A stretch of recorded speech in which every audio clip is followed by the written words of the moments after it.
for tonight as the Apaches are on the road. The Pottsville Apache World Tour 22-23 stops in Clarksville tonight for a 4-4A conference matchup against the Clarksville Panthers and Lady Panthers. As is the tradition, we will have the ladies game first for tonight. The Lady Apaches are trying to run down either Morrilton or Dardanelle for the top two positions. You want to have one of those top two positions going into the postseason, going into the district basketball tournament, which, by the way, Pottsville is hosting this year. So the Apaches and Lady Apaches will have a little bit of a home court advantage tonight. However, the Apaches have some work to do. Pottsville is 2-4 in conference play. Right now, the Morrilton Lady Devil Dogs are 6-0. Dardanelle, the Lady Sand Lizards, are 5-1. And Mina, a little bit of a surprising 5-2 in conference play. We are 4-2. I said 2-4. That's Clarksville's record. We are 4-2, currently sitting in fourth place, and we need to get up in one of those top two spots if we can. And oh, by the way, I believe the Lady Apaches play Dardanelle in their next ball game. We'll come back and talk about the lineups for this evening's ball game when we return after this 1-minute timeout. You're listening and enjoying Lady Apache basketball on the Arkansas Sports Network. During the Great Depression, nothing came easy. But with just 5 cents, an old truck, and a load of hay, John Tyson and his family found a way to deliver quality chicken to other hardworking people. Today, Tyson continues to find new ways to help put a chicken in every pot. Because people deserve farm-raised chicken of the highest quality. At Tyson, we remain committed to this simple promise: to always keep it real, to always keep it Tyson.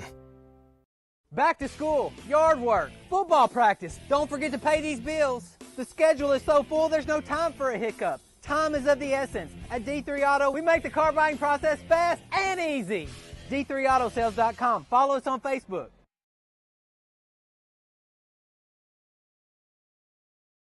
Gen Z is a stalled generation. The news says Gen Z is struggling. I've got news for them. I wait tables, but last week I built a field hospital. I put out a forest fire. I stopped 1,000 attackers. And a natural disaster. I've saved lives. And led a team on patrol. I serve. Well, I go to school full-time. While I work full-time. The greater the challenge, the stronger we become.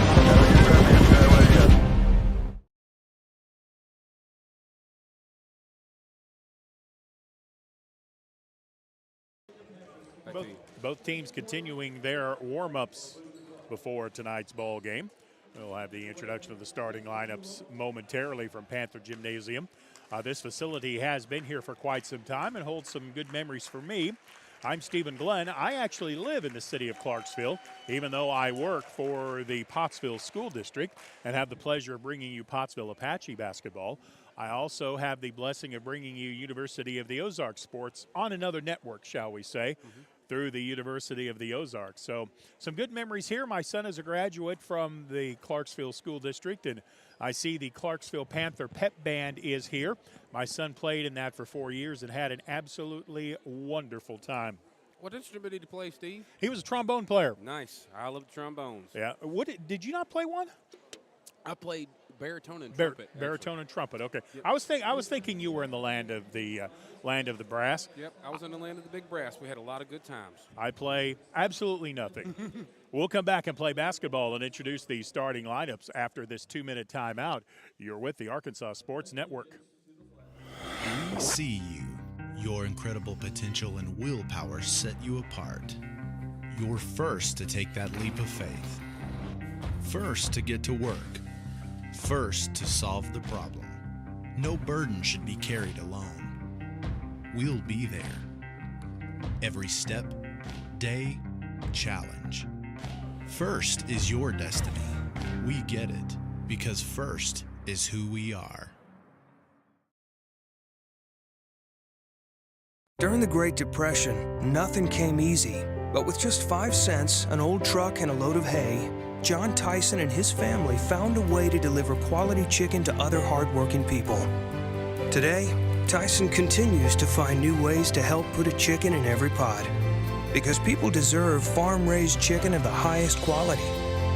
At Tyson, we remain committed to this simple promise: to always keep it real, to always keep it Tyson.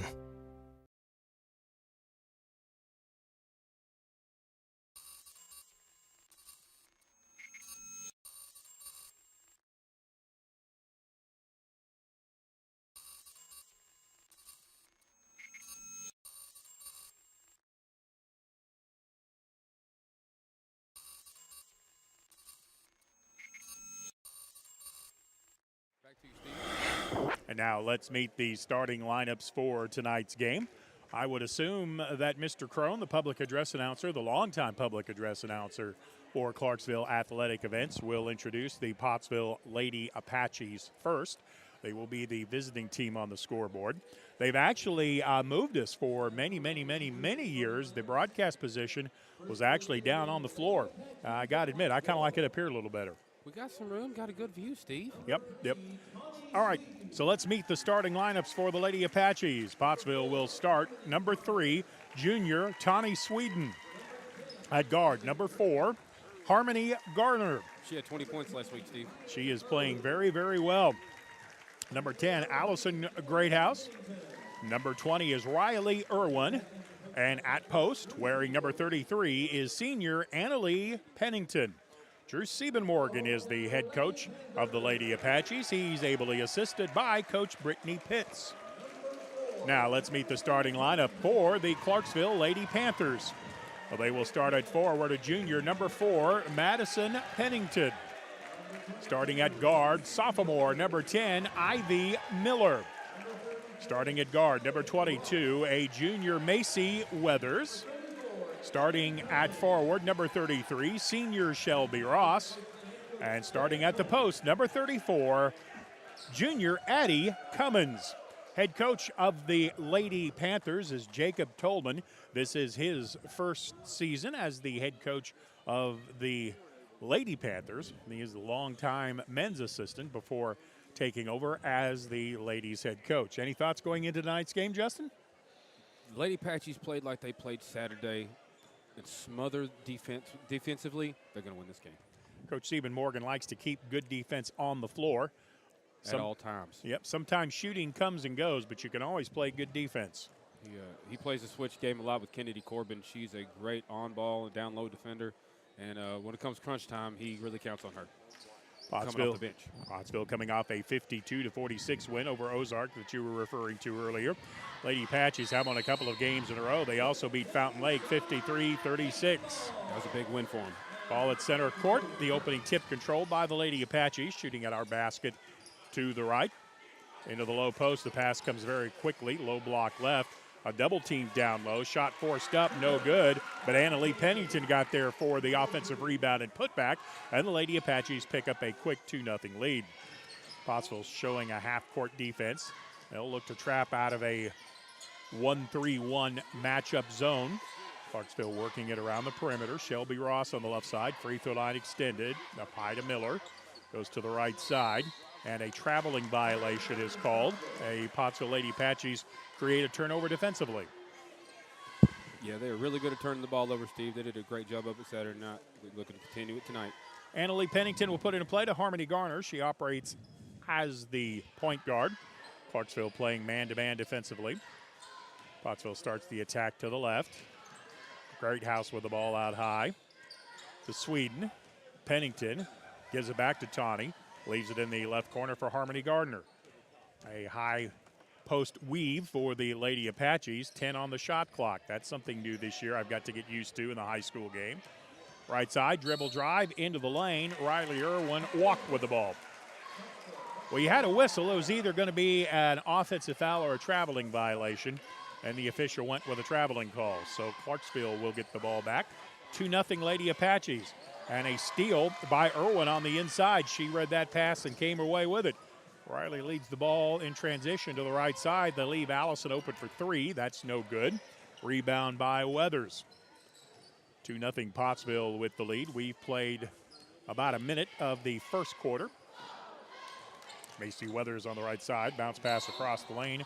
Got through to Pennington, but she double dribbled with the ball. Well, actually, they signaled as a traveling violation. 2-0 Pottsville with the lead. As I say, I've got to adjust a little bit to this shot clock thing. It was fun Saturday, Steve. Yep. Up high with the ball. Three-pointer. Pennington, top of the circle. 20-footer. That's no good.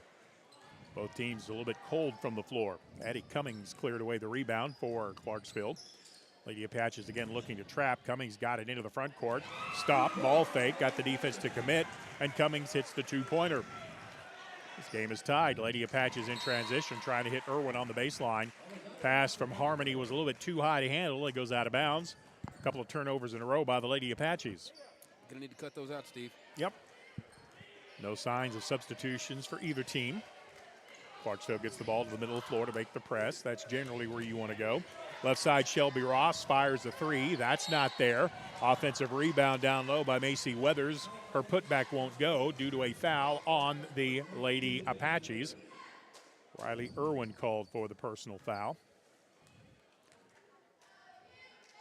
I believe that's Weathers at the free throw line. She connects on the first. Tough start for both squads scoring-wise. Weathers connects on both free throws. Lady Panthers had their first lead of the evening with 5:39 to go in the quarter. It's 4-2 Clarksville. Tawny Sweden works into the lane and walks with the ball. That's the third turnover in a row by the Lady Apaches. That's tough. Weird things seem to happen at this gym when Pottsville comes here to play. Ball on the right side. Cummings to the baseline. Gets double teamed, now triple teamed. Got a bounce pass out of the traffic. Ball goes into the lane. Madison Pennington. Madison's shot is no good. Offensive rebound Cummings. Her shot is blocked by Annalie Pennington. Pennington picks it up, sends it ahead to Gardner. Now Irwin through the lane. Gets double teamed. Gets tied up down low. And the tie-up will give the ball to the Panthers. A little too much dribbling right now. I saw some of that weird stuff you were talking about last year, Steve. You ain't kidding. Clarksville in the front court leading 4-2. Cummins had it knocked away. Pottsville has the steal. Harmony Garner leads the break up the floor. Has Sweden at the low post, but instead decides to go left to Riley Irwin.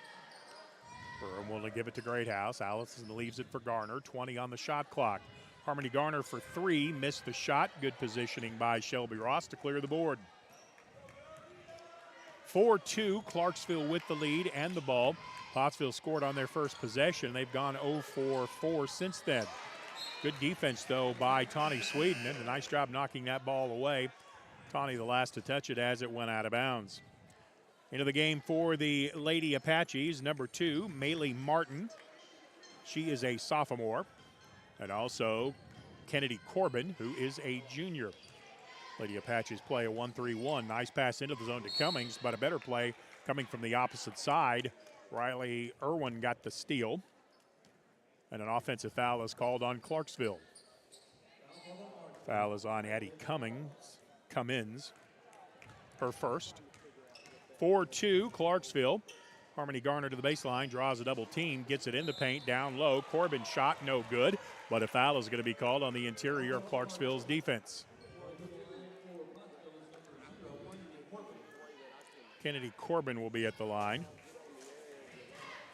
I think Pottsville has the most success when Harmony Gardner's pushing the ball, Steve. Yep, does create mismatches. Perfect free throw by Corbin. They were very well free throw shooting on Saturday too, Steve. They only missed one, I think, all game. Fallon Houston, number 35, a sophomore, into the game for the Panthers. Second free throw spins out, no good. Went halfway down and then spun out, no good. So it is a 4-3 Clarksville lead. Fallon Houston sets up in the interior of the defense. Good steal. Nice read of the play by Riley Irwin. She brings it up the floor, though, and it's tied up. Clarksville comes back the other way with a 3-on-2.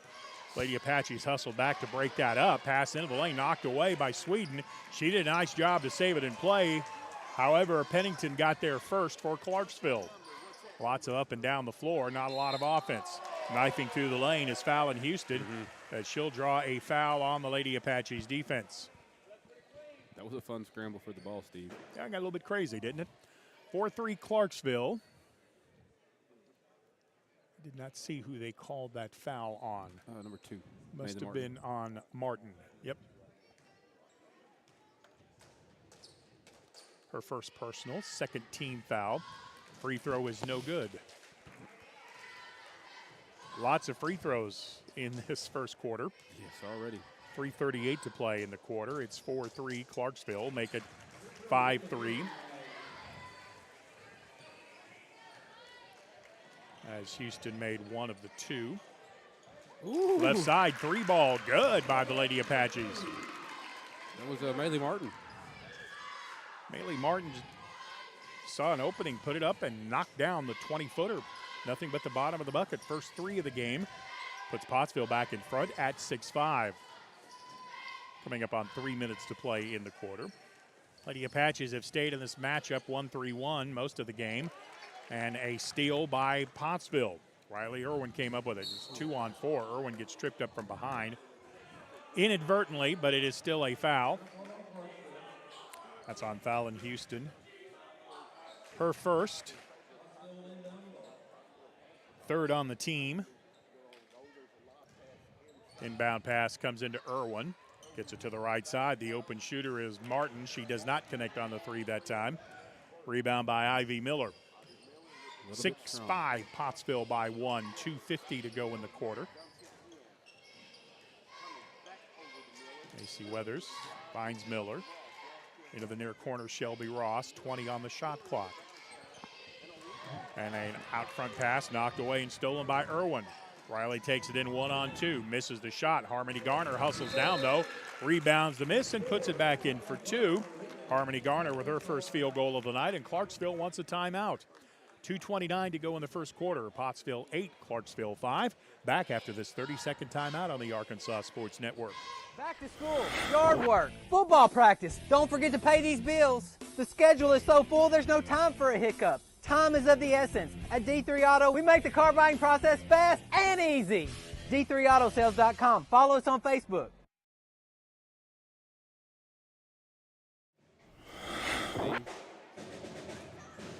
.229 to go, first quarter action. Pottsville has created a number of steals out of this 1-3-1 matchup. And Coach Siebenmorgan plays the 1-3-1 a little differently than a lot of coaches do. I used to have lunch a lot with Coach, and he sat down and diagrammed it out and explained it to me, and I just kind of shook my head as if I understood. But it is considerably different than the way most teams play it. Now Pottsville's gone to a 2-2-1 zone trap, and Clarksville's going to throw the ball away. So the Lady Apache pressure defense creates another turnover for Pottsville. Coach Siebenmorgan has done some perfecting on legendary Russellville coach Don Daly's 1-3-1 defense.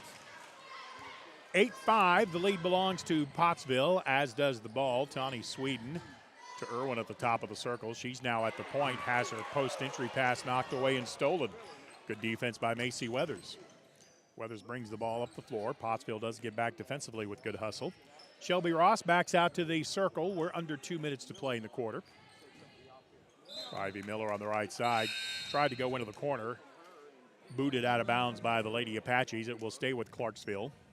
Annalie Pennington back in for Pottsville, as is Allison Greathouse. So back to the original starting 5.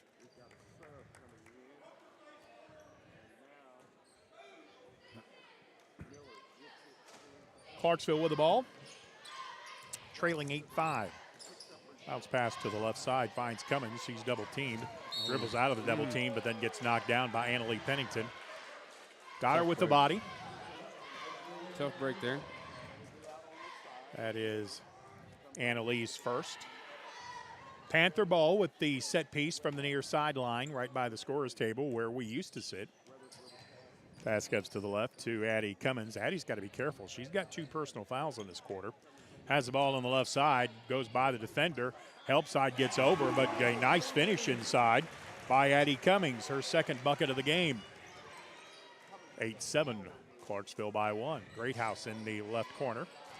Back to Garner now on the right side. Clarksville's gone to a zone this time down the floor. They leave the corner open, and the 3 ball for Allison Greathouse is perfect. Greathouse with the second tray of the quarter for the Lady Apaches. And as we come up on 1 minute to play, Pottsville has their biggest lead of the ball game, 11-7. Ball knocked out of bounds. It blows off of Cummins, and it'll be Pottsville ball. The Lady Apaches shoot the three ball really well, Steve. They have 2 in the quarter. Pottsville leads at 11-7. That'd be a good name for a store. 55 seconds left to go in the quarter. Don't think Pottsville will wait on one shot here.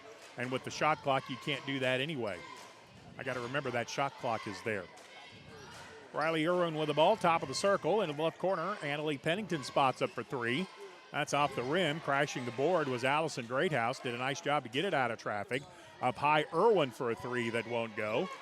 Rebound cleared by Pottsville's Kennedy Corbin. Now Pottsville may wait on one shot as the shot clock and the game clock sync up. Coach Stephen Morgan calls for Maylee Martin to come back out front and recycle the play. Clarksville still playing a matchup zone. 13 seconds for Pottsville to get a shot off. Irwin pulls up from 8. Jumper good. Riley Irwin with her first bucket of the night. Clarksville has 4 seconds, 3 seconds. 1 half-court shot. This is good as it goes, but it's offline to the right side. At the end of the first quarter, it is Pottsville 13, Clarksville 7. We're back after this 1 minute timeout on the Arkansas Sports Network. The news says Gen Z is struggling. I've got news for them. I wait tables, but last week I built a field hospital. I put out a forest fire. I stopped 1,000 attackers. And a natural disaster. I've saved lives. And led a team on patrol. I serve. Well, I go to school full-time. While I work full-time. The greater the challenge, the stronger we become. There comes a time in all of our lives when we need the help of legal services. Well, let Leah Jacobs at Heirloom Legal at 425 North Church Street in Atkins be your go-to when you are needing assistance. If you're needing a will or a trust, maybe you're helping an elder parent with Medicaid issues, or planning on opening a brand new business, maybe you have another legal need. Jacobs can help you plan your next step. That's Heirloom Legal, helping families build and protect their legacy through estate, elder, and business planning. Call 501-819-2553, and walk-ins are welcome. Justin Smith and Stephen Glenn for Panther Gymnasium in Clarksville. The Lady Apaches have a 13-7 lead at the end of the first quarter. Lady Apache scoring very balanced. Maylee Martin has 3, Allison Greathouse with 3. Harmony Garner, Riley Irwin, and Annalie Pennington each have 2. And Kennedy Corbin has a free throw. Lady Panther scoring, Addie Cummins has 4. Macy Weathers with 2. Fallon Houston off the bench with 1. Pottsville ball at the start of the second quarter. Nice drive through the lane by Tawny Sweden, but couldn't get the layup to go. Too strong.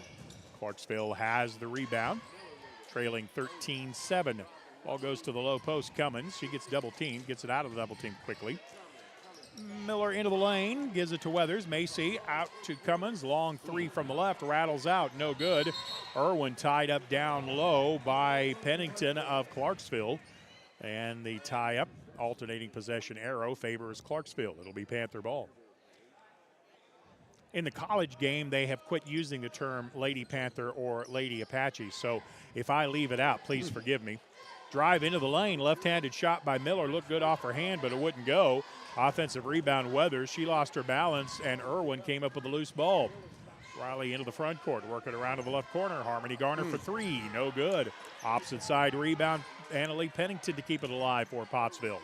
Into the lane goes Riley Irwin. Her shot no good. It was a good look. It just wouldn't go. Yeah, they had 2 good, real good looks there, Steve. Just couldn't connect. We've played a minute of quarter number 2. 13-7 Pottsville with the lead. Ivy Miller got the ball down low. Shot partially blocked cleanly by Pennington of Pottsville. Harmony Garner comes up with a loose ball. She's got a 4-on-3. Right side 3 ball. In and out, no good. Rebound goes out of bounds. Last touch by Annalie Pennington. It'll be Clarksville ball. Another good look at it. Well, so far, this shot clock has had nothing to do with anything, has it? No, they don't even care about it, I don't think. This game has gone up and down the floor very quickly. Addie Cummings on the left side. Sweden finds her in a big hurry. Pass across the lane to the right to Weathers. We have a whistle, and a foul is going to be called on the Pottsville defense. The only time the shot clock really came into play Saturday was towards the end of the quarters and end of the game. And then it was a big deal, you know, but until that last 35 seconds at least. Annalie Pennington called for what I believe is her second personal. Set piece gets it inside to Houston, and Fallon finishes from down low. Nice set piece executed by Clarksville, and it is a 4-point Pottsville lead, 13-9 Lady Apaches. Kennedy Corbin back into the ball game for Pottsville.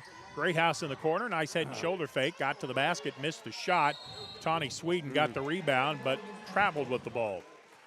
She was trying to do that little Euro step thing, but kind of got off balance and then ended up walking with the ball. Yeah, she had two towers in front of her, too, so it was hard to get around them. Yep. 13-9, Pottsville by 4. Panthers trying to cut into that. This is Ivy Miller attacking the lane. Gets it to Shelby Ross. Pottsville shows a double team, and then Greathouse steps away from it. Good pass to the baseline. Cummins open from down low, and she'll score. That's one way to beat a 1-3-1. You throw it over the defense. Yep. Ball on the left side, Allison Greathouse to Garner. Now into the lane for Sweden. Tawny puts it on the floor, and the bounce pass too hot to handle to Garner. That's kind of a tough spot to make a bounce pass from. You're better off with a chest pass from there. Easy for me to say up here as I munch on cough drops. 13-11, Pottsville with the lead. Clarksville could tie or take the lead with 5:29 to go in the half. Eddie Cummins on the left side. Pottsville still in that zone. Drive into the lane by Miller. Feeds it to the left corner. Weathers, ball fake. Gets within 15. Shot rattles, won't go. Rebound Corbin for Pottsville. Pottsville has numbers if they hurry, and Irwin does. To the left corner, Greathouse passes on a three. Instead to give it to Garner, who's open from the wing. Her three hits the front of the rim, but won't go through. Rebound cleared by Shelby Ross, who just re-entered the game for Clarksville. These girls are fun to watch, Steve. And Pottsville still staying in the 1-3-1. Boy, Tawny Sweden almost got to a steal there. Ball comes to Cummins on the left side. She works around a screen from Miller. Curl into the lane, feed it right side. Three ball by Weathers is offline. Rebound Irwin, that's about her third board. Sprinting up the floor, Riley Irwin, nice pass to the baseline. Filling the lane inside with a shot from down low as Irwin missed it. Rebound by Clarksville and a rebounding foul called on Pottsville. Lady Apache's getting all kinds of good looks, just can't get anything to go. Like I say, I think maybe Panther Gymnasium is a Bermuda Triangle for shooters for Pottsville for whatever reason. Look, the square on the backboard doesn't seem to work here sometimes, Steve. Yeah, that rim kind of moves around. Pottsville extends the 1-3-1 a little bit, and a nice play by Allison Greathouse to knock it out of bounds. She almost got there for a run out. It'll be Panther ball as it went out of bounds, right in front of Coach Siebenmorgan. Yeah, these girls, they get their hands in the passing lane, Steve. A little disappointing, Coach Siebenmorgan there. He was open. He should have shot it. 13-11, Pottsville with the lead. Clarksville with the ball. AC Weathers warily looking at the zone. It's still a 1-3-1 matchup. Drive through the lane, get it inside to Fallon Houston. There is a whistle. Fallon is tied up by the defense of Pottsville. Alternating possession error will give the ball to the Lady Apaches. Counting down toward 4 minutes remaining in quarter number 2. First of 2 tonight from Panther Gymnasium. Allison Greathouse in the corner. Clarksville has gone to a 2-3 zone this time down the floor. They've been alternating between man-to-man and a 2-3 zone. Garner into the lane to the left side. Now the left corner, Greathouse. Ball comes to the high post, Irwin. She gets triple teamed. Dribbles across the triple team. Gets it over to Garner. Garner feeds it left. Now back to the right side on the skip pass. Now rebound to Garner. Garner for three. Not there. Rebound Clarksville. It's 1-on-4, so Weathers slows it down. Now she shifts gears, crashes into the lane to Kennedy Corbin, and I think they're going to call Corbin for the foul. Corbin with the block is her first. Oh, second, sir. It's her second. I can't remember where the first one came from, though. Not according to their scoreboard. Oh, there it is. Now, okay. It is her second. And the free throw was no good. Second one in flight. It is good. Macy Weathers hit 1 out of the 2. She has 3 in the game. And Clarksville within 1 at 13-12. Pass comes into the lane. Riley Irwin, turnaround 12-footer is good. Great shot there by Riley Irwin. Pottsville wants a timeout after the made bucket. 3:17 to go, quarter number 2. Pottsville 15, Clarksville 12. We're back after this 30-second timeout on the Arkansas Sports Network. We see you. Your incredible potential and willpower set you apart. You're first to take that leap of faith. First to get to work. First to solve the problem. No burden should be carried alone. We'll be there. Every step, day, challenge. First is your destiny. We get it because first is who we are.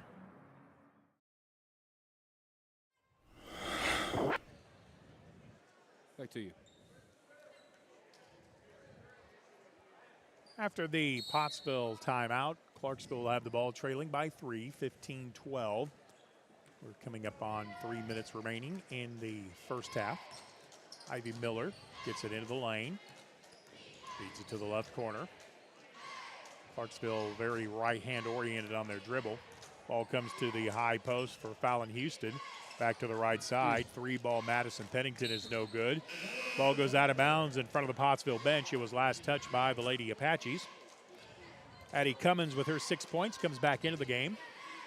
In fact, only 3 players for Clarksville has scored in this ball game, but they still only trail by 3, 15-12. Macy Weathers into the lane. Her runner, bit of a line drive, but it worked. Yep. Macy Weathers with her first field goal. She has 5, and it's once again a 1-point lead for Pottsville. Harmony Garner on the right side. Ball goes around the perimeter to the left. Martin into the corner. Skip pass to the right side. Garner for 3. Got it. Good shot. Harmony Garner with her first 3 of the night, and maybe that'll get her the range. She has 5, and the Pottsville lead is 4 at 18-14. 2:22 to go in the second. Bet the 2-horse in the second race. To the right side, Shelby Ross in the corner. Pottsville showing a 1-3-1 zone. Again, they've been in this zone the whole night. Ivy Miller got it to the high post. Houston to the corner. Give and go. Cutting through the lane, Weathers. Missed it. Fallon, Houston kept it alive.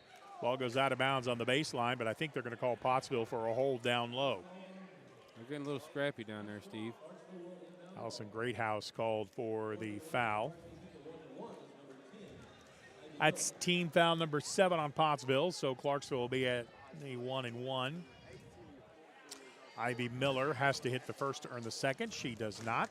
Irwin with the rebound.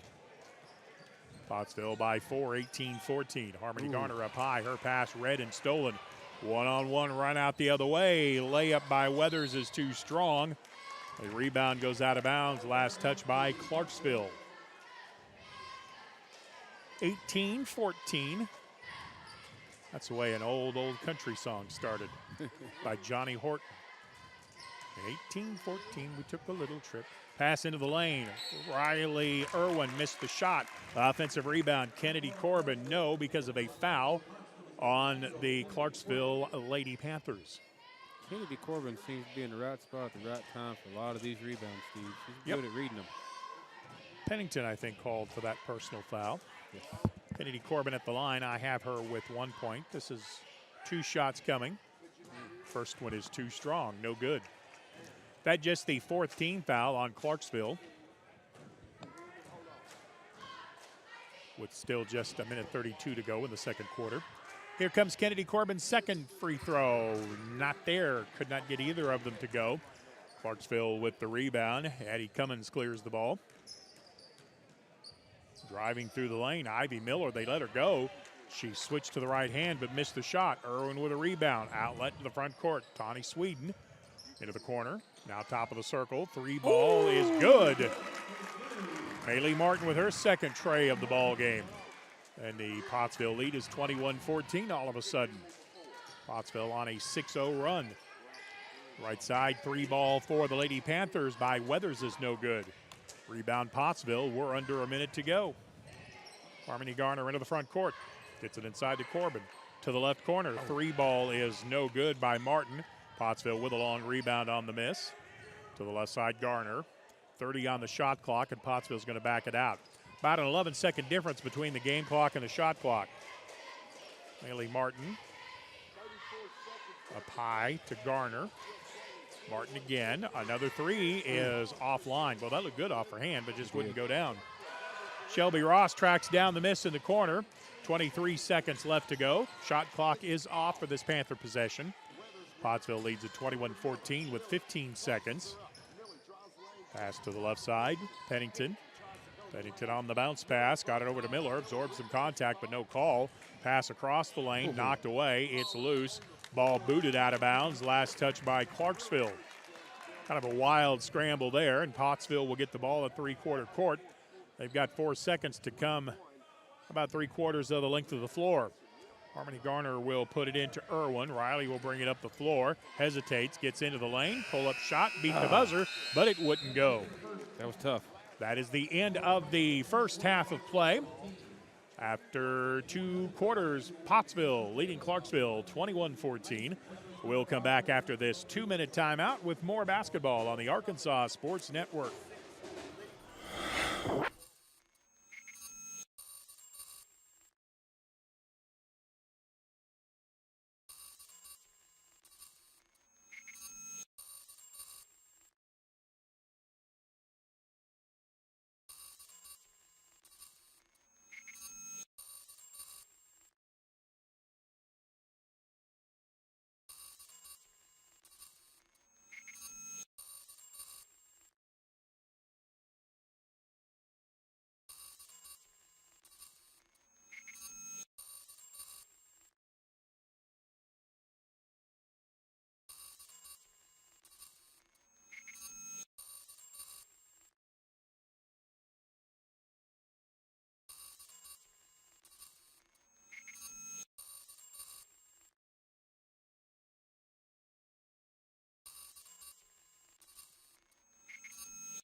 Back in Clarksville on the Arkansas Sports Network, the Lady Apaches leading the Lady Panthers 21-14.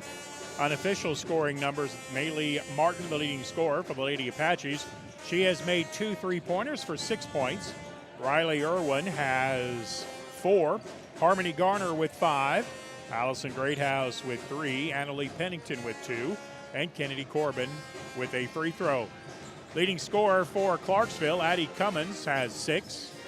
Macy Weathers had 5, and Fallon Houston off the bench with 3. The only foul difficulties I see so far, Annalie Pennington picked up 2 fouls in the first half for Pottsville. Addie Cummins picked up 2 fouls for the Clarksville Lady Panthers. We'll come back with second half action from the Panther Gymnasium. I'm Stephen Glenn. So long for just a little while.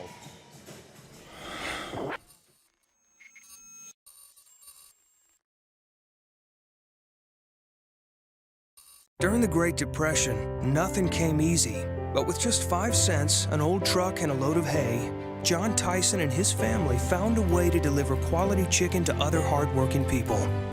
Today, Tyson continues to find new ways to help put a chicken in every pot. Because people deserve farm-raised chicken of the highest quality.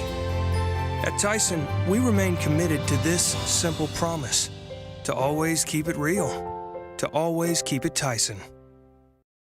Back to school, yard work, football practice. Don't forget to pay these bills. The schedule is so full, there's no time for a hiccup. Time is of the essence. At D3 Auto, we make the car buying process fast and easy. D3Autosales.com. Follow us on Facebook. Gen Z is a stalled generation. The news says Gen Z is struggling. I've got news for them. I wait tables, but last week I built a field hospital. I put out a forest fire. I stopped 1,000 attackers. And a natural disaster. I've saved lives. And led a team on patrol. I serve. Well, I go to school full-time. While I work full-time. The greater the challenge, the stronger we become. There comes a time in all of our lives when we need the help of legal services. Well, let Leah Jacobs at Heirloom Legal at 425 North Church Street in Atkins be your go-to when you are needing assistance. If you're needing a will or a trust, maybe you're helping an elder parent with Medicaid issues, or planning on opening a brand new business, maybe you have another legal need.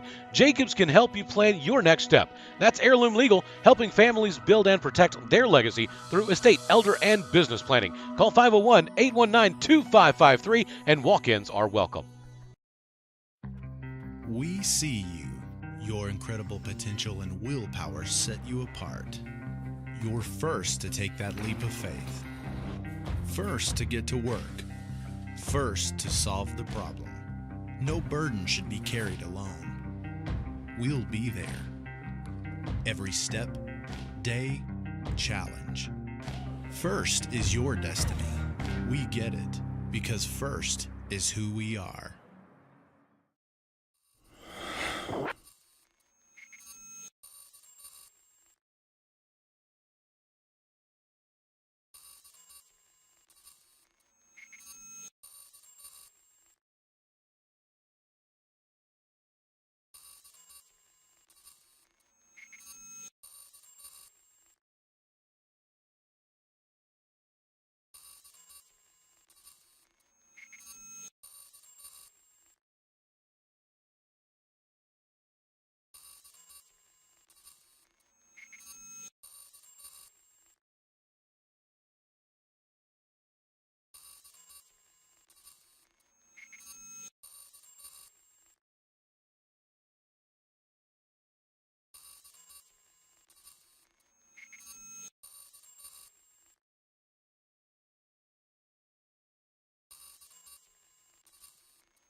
Welcome back to Clarksville for 4A conference basketball. We're kind of in the grind part of the season. The season kind of gets a little bit long from here. You're in the regular Tuesday, Friday schedule, although we do seem to have a few Saturday games kind of scattered in. That was kind of usual. Do you know why we played Saturday, Justin? I do not. It was strange. I've never done a high school anything on a Saturday except for cross country or golf. Yeah, I'm not sure why. And it was fun though. It was fun. I'm glad I had a good time with it. Let's see, was that game in Pottsville? It was, yes, wasn't it? Yes, yeah. That was Pottsville. And let the fans know again, like I said from the start of that stream, it was a poor substitute for you, sir. You're too kind. Me and Bill had a lot of fun, but there's stuff you know that we just don't. Pottsville with a quick turnover as we are underway in the third quarter. Pottsville leads at 21-14. Good ball movement. Got it inside to Annalie Pennington, but she could not convert with a left hand, and Clarksville has the rebound. Well, that was pretty, except for the no 2 points. The way Pottsville plays that 1-3-1, it generates a lot of turnovers, and Pottsville almost got one there. Tawny Sweden got a hand on the ball.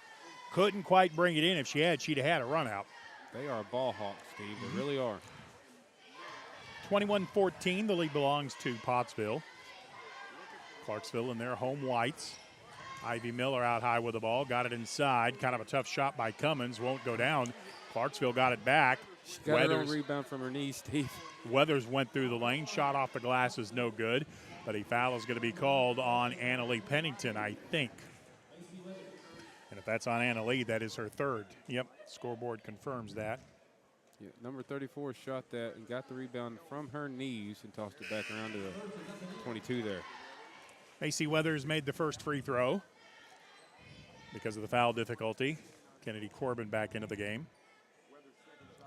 Weathers has 6 in the game, make it 7 as she converts both free throws.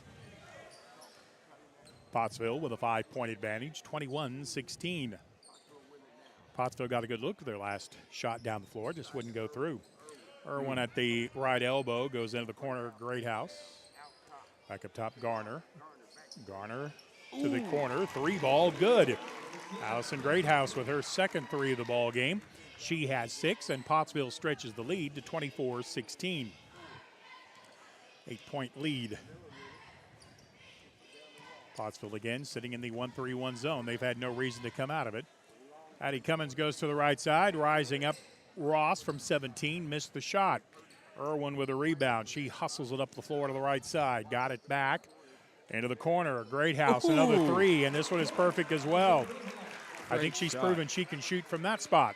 Yes, she can. 2 in a row. Pottsville on a 6-0 run and leads at 27-16. First double-digit lead of the ball game. Pass into the low post, tied up. Good job by Riley Irwin getting in and tying up Allison Greathouse down low, and Pottsville will get it on the alternating possession. 27-16. Pottsville with the lead. Greathouse is on a personal 6-0 run. They find her in a hurry this time. To the left side, Riley Irwin. One dribble. Into the corner. To the baseline. Corbin. Skip pass. Reverse it to the right. Harmony Garner with a skip to the left side. Free throw line extended Sweden. Down low. Up and under. Bank shot no good by Kennedy Corbin. Rebound Clarksville. Addie Cummins cleared the board. Great ball movement by the Lady Apaches. Just couldn't get the shots dropped. Right side 3-ball is good. Shelby Ross with her first field goal of the night. Great shot by Miss Ross there. Yep, Shelby looked good on that 3-pointer. Pass to the left side. Garner with the ball at the top. Work it inside, down low. Kennedy Corbin got nice position. Couldn't get the shot to go. Got it back, powered it up, and that move was good. Kennedy Corbin from down low. Missed the first one, but stayed with it. Got the rebound and put it back for the bucket. That's a hard, tough play there by Kennedy Corbin. And Kennedy earned that one, didn't she? Yes, she did. Drive to the basket by Ivy Miller. Lost the handle on it, went out of bounds. It'll be Clarksville ball. Pottsville touched it last, according to the baseline official. Oh, okay. Coach Stephen Morgan doesn't necessarily agree, but leading by 10, he's not going to argue too vociferously. Pass into the lane to Houston. She got it, went down to her knees, which is legal. but she was on the baseline when she did it. A lot of people mistakenly think if you go down to your knees there, it's a travel. It is not, as long as you go down to your knee and stay there. If you move around from there, it's a travel. Inbound pass on the set piece to the corner. 3-ball partially blocked. Coming up with it is Cummins. She powers her way across the lane. And a 2-shot foul coming. Yeah, we're going to need Coach Stephen Morgan to stay calm and not get another technical this weekend. He got one Saturday. No, he earned it too. Foul is on Kennedy Corbin. That is her third. So now Pottsville has some foul difficulty. Free throw is no good, though, by Addie Cummins. She'll have a second. Missed them both. Rebound is loose underneath the Clarksville basket. Scramble for the loose ball. Riley Irwin came up with the ball. Nice job to avoid the travel. Got it out to Garner. Harmony leads the break to the front court. Greathouse, left side 3, not there. Long rebound by Clarksville. Macy Weathers with the ball on the near sideline. Sent it up the floor, got it back into the lane. Pull up 15-footer is blocked cleanly by Corbin. Kennedy's got to be careful with that, though. She doesn't need to pick up foul number 4. Yeah, she does. But that great defense by Kennedy Corbin. She's an aggressive player. Pottsville by 10, 29-19. Lady Apaches on the man-to-man on the inbound. Cut into the lane. No good. Weathers missed it. Loose ball. Clarksville comes up with it and keeps it alive. Pottsville with a 10-point advantage. 4:20 to go. Pass into the lane. Read and stolen by Corbin. She'll send it ahead to Garner. Harmony into the lane to the right side. Greathouse for 3. Left it short. Offensive rebound, Pottsville. Double teamed on the baseline, but they get it out to Garner, top of the circle. She was about 2 steps further back than I think she realized. Yep. That was out there in, well, that would have been 2 steps beyond a college three-pointer, and it's offline and out of bounds. Yeah, that's Steph Curry range right there. Timeout on the floor, I believe called by Pottsville. 4:03 to go in the third. Pottsville 29, Clarksville 19. Back in 1 minute on the Arkansas Sports Network. During the Great Depression, nothing came easy. But with just 5 cents, an old truck, and a load of hay, John Tyson and his family found a way to deliver quality chicken to other hardworking people. Today, Tyson continues to find new ways to help put a chicken in every pot. Because people deserve farm-raised chicken of the highest quality.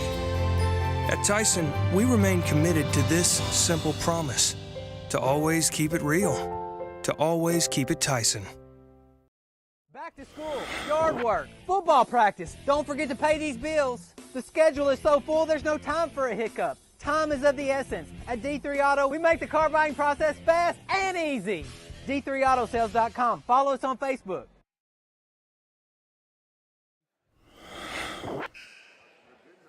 Clarksville has forced Pottsville into some foul difficulty. Kennedy Corbin and Annalie Pennington both have 3.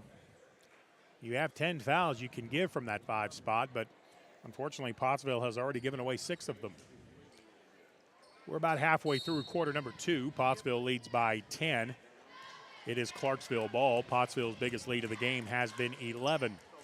Lady Apaches extend the defense, and they've gone to a different look. This is a 2-1-2 matchup. Coach Stephen Morgan likes to do that on timeouts. Collision in the lane. Macy Weathers went crashing into the Lady Apache defender. I'm glad the official agrees with you. Yeah. Oh, she was set up perfect waiting on it. Foul on the charge was on, I think, Ivy Miller, but I'm not sure. Pottsville with the ball in the front court. Shot off the glass. Riley Irwin is good. Macy Weathers called for the charge. Macy has the ball on the left side to Cummins. Bounce pass to the high post. Houston, right side, wing 3. Perfect by Shelby Ross. Shelby Ross's second 3 of the third quarter. And it's a 31-22 Lady Apache lead. Right side 3 comes up short. Rebound controlled by Houston. Pottsville picking up full court defensively. Macy Weathers sprints up the floor, got into the lane, lost the handle on it. The official could have called a charge, could have called a block. Instead, just lets the ball go out of bounds. It'll be Pottsville ball. Yeah, I think that was a good no call, sir. Number 14, junior Drew Hollis will check into the ball game. Didn't get to see her on Saturday.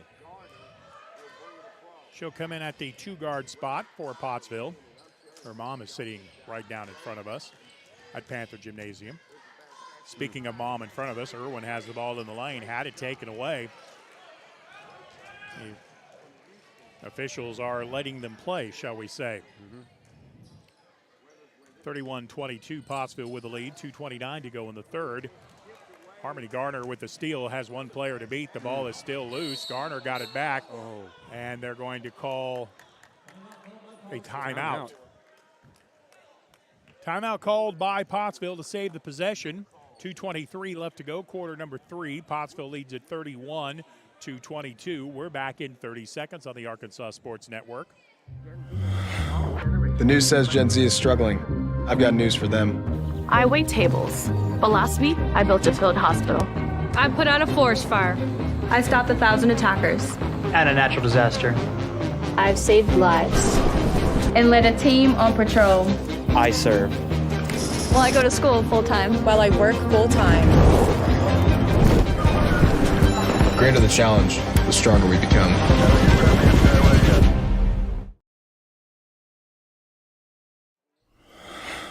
Back to you. Pottsville used the timeout there to save the possession. Coaches differ on how effective that really is. Sometimes they'd rather have the timeout and sacrifice the possession. Sometimes they say, no, let's keep the ball. Inbound to Garner. They don't guard her, so she'll line up and knock down a 3 from the right side. Harmony's second 3 of the night, and the Pottsville lead is 12. That is their biggest lead of the game with 2:13 to go in the third quarter. And Clarksville almost throws the ball away. Cummins on the left side, goes to the high post. Fallon Houston curls into the lane, steps back. 8-footer is no good. Battle for the ball on the baseline. Last touch by Pottsville. It'll be Clarksville ball. Got to like the hustle, though, by Pottsville's Allison Greathouse trying to get to the ball. Panthers will put it in play against a 2-3 zone. And before the ball can come in play, Clarksville wants a timeout. Minute 56 to go in the third. Pottsville 34, Clarksville 22. Back in 30 seconds on the Arkansas Sports Network. There comes a time in all of our lives when we need the help of legal services. Well, let Leah Jacobs at Heirloom Legal at 425 North Church Street in Atkins be your go-to when you are needing assistance. If you're needing a will or a trust, maybe you're helping an elder parent with Medicaid issues, or planning on opening a brand new business, maybe you have another legal need. Jacobs can help you plan your next step. That's Heirloom Legal, helping families build and protect their legacy through estate, elder, and business planning. Call 501-819-2553, and walk-ins are welcome. Back to it, Steve. 34-22, Pottsville lead by 12. We're under 2 minutes to go in the third. Pottsville has led this game all the way through. Pass to the right side, shot rejected cleanly by Pottsville. Good play by good play by Sweden. Tawny comes out with the ball to Garner, to Greathouse on the right side. Transition game still in motion. Baseball pass across the lane, knocked away. That's a dangerous look, but Harmony came up with it. Got it to the elbow. Sweden to the baseline. 8-foot shot is off by Irwin. Rebound, Clarksville. Again, good ball movement by Pottsville to get to the open shot. It just wouldn't go down. A minute 20 to go in the third. Macy Weathers on the left side. Ball handling against the Lady Apache 2-3 zone. At the high post, Houston had it knocked away. Cummins comes up with it. To the left side, 3 ball is off by Shelby Ross. She's hit a couple of those. Battle for the loose ball on the baseline, and Pottsville comes out with it. Tawny Sweden with a nice job. Ball comes up the right sideline. Greathouse tried to get it inside to Irwin. Good hustle play by Clarksville to steal it and keep it alive. Up the floor comes Weathers. 50 seconds to go in the third. Left side, NBA range 3 is not there. Rebound, Irwin, 3-on-2. Irwin in the middle running the break. To the right side, Garner thought about a 3, passed on it. Gave the ball up, got it back, put it on the floor. Feed it to the left to Hollis. Drew brings it back up high. 20 on the shot clock, which has not been a factor in this game. Both teams getting shots off in a hurry. In the paint, Greathouse, back outside. Long 3 is good. Harmony Garner with the 3 ball, her third 3. She has 11 in the game.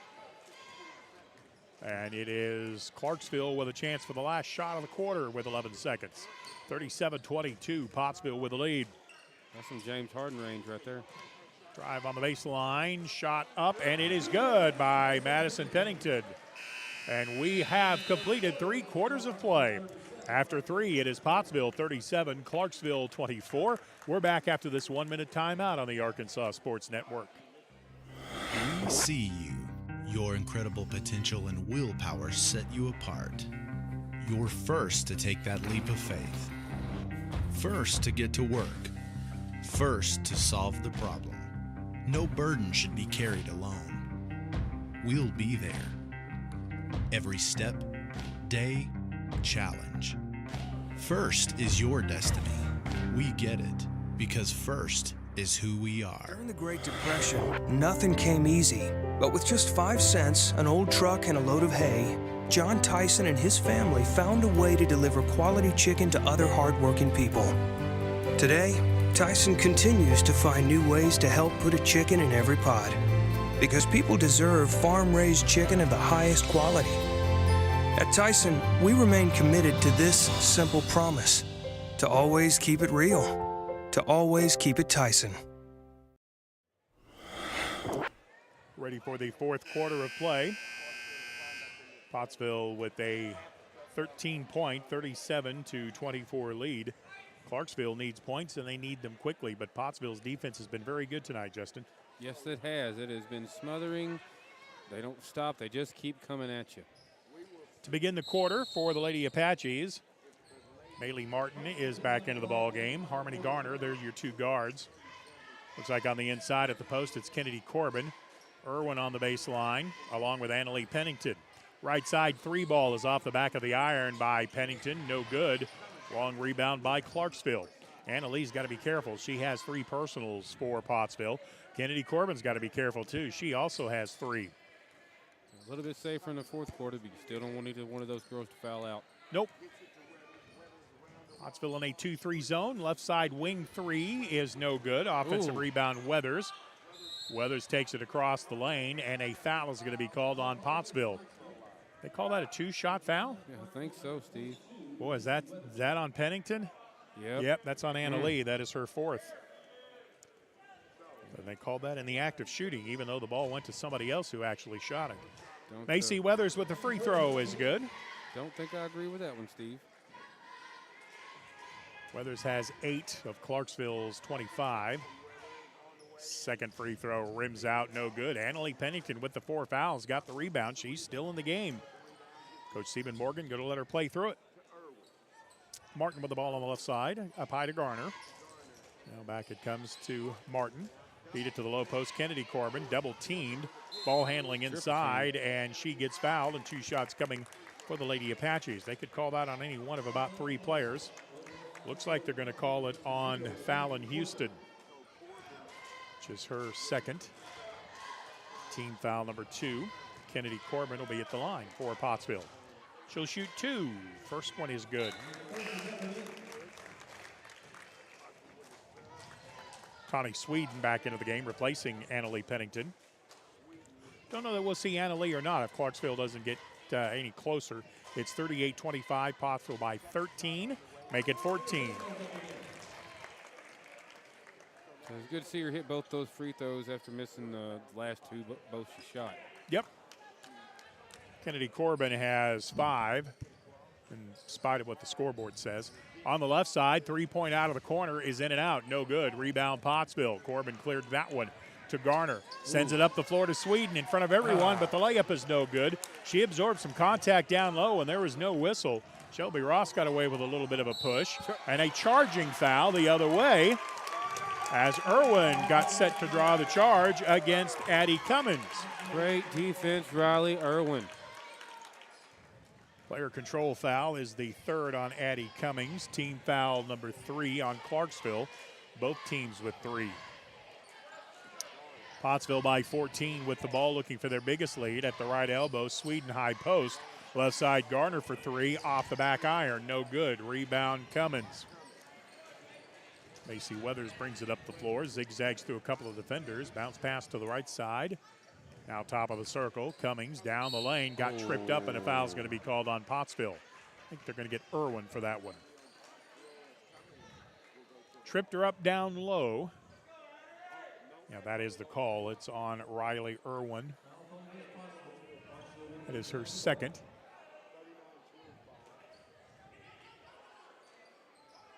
Inbound pass comes into the corner. Shelby Ross for three, no good. Long rebound coming. She kept it alive for Clarksville. And a hand check foul called on Pottsville. Maylee Martin called for her second.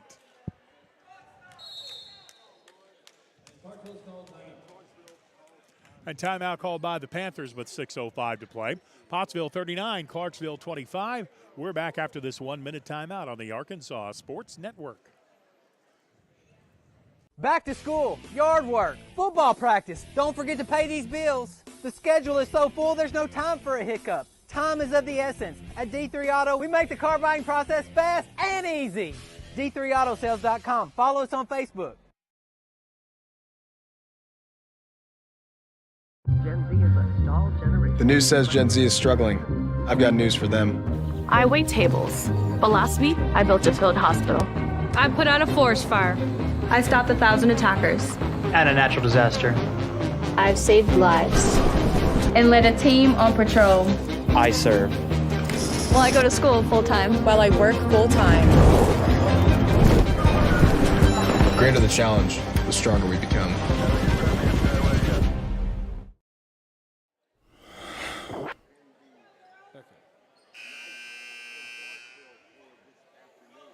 We do need to thank some sponsors tonight, Steve. We got some new ones. Beacon Inc. just joined us. I was at the owner of Beacon Inc.'s house a couple weeks back during the holidays, and he's got some nice trophies in that barn of his. Pottsville comes up with the basketball with a good defensive stop. Top of the circle, Garner for three, got it. Harmony Garner with her 11th. No, 13th. Maybe 14. I can tell you it's a 42-25 Pottsville lead.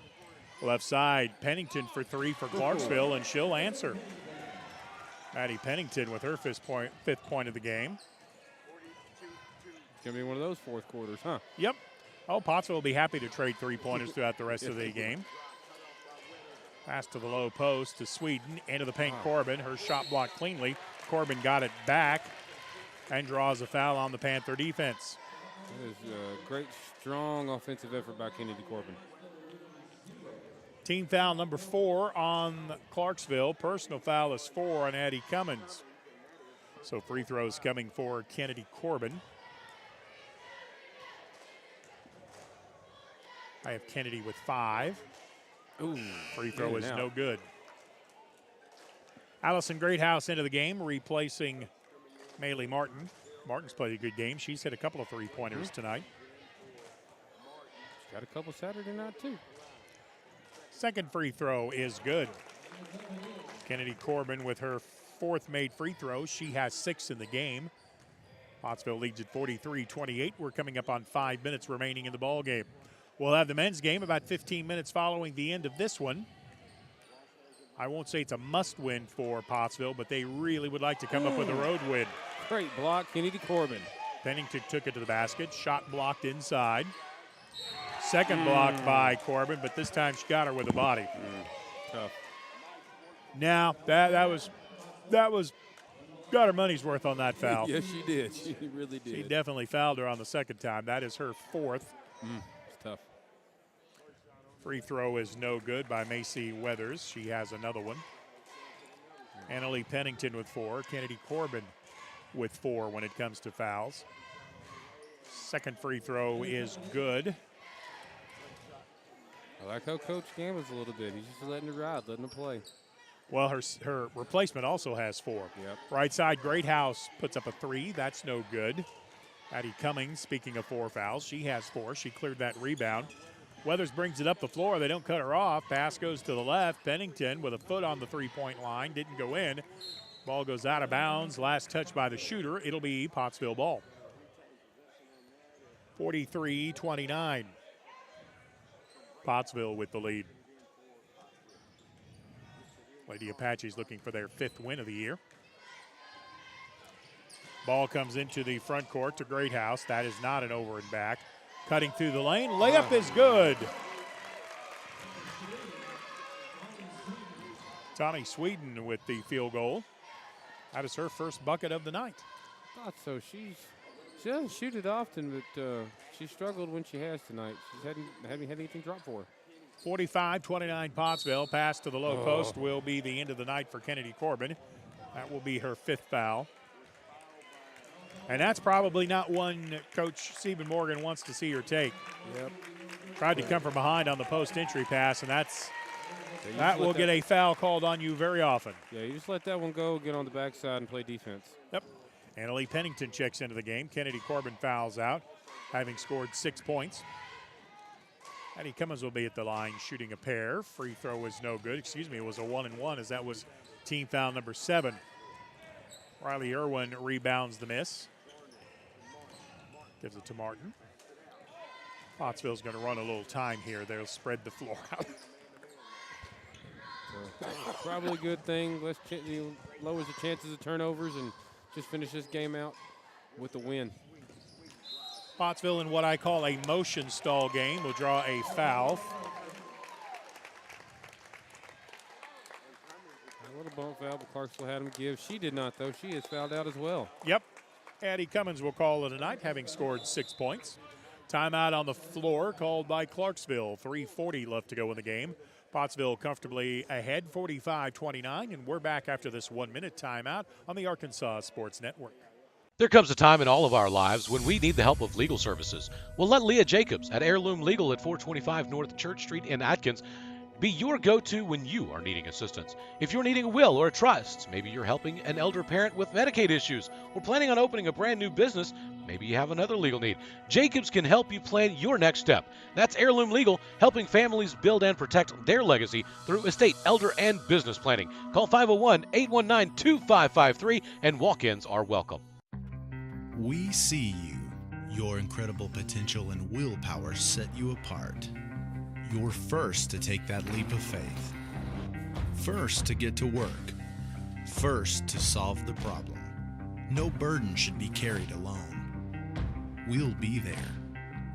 Every step, day, challenge. First is your destiny. We get it because first is who we are.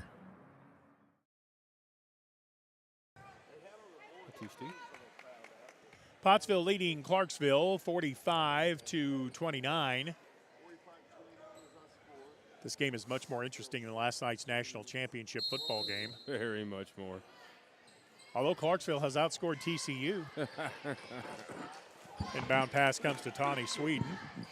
And again, Pottsville spreading the floor out. They're going to run some time here.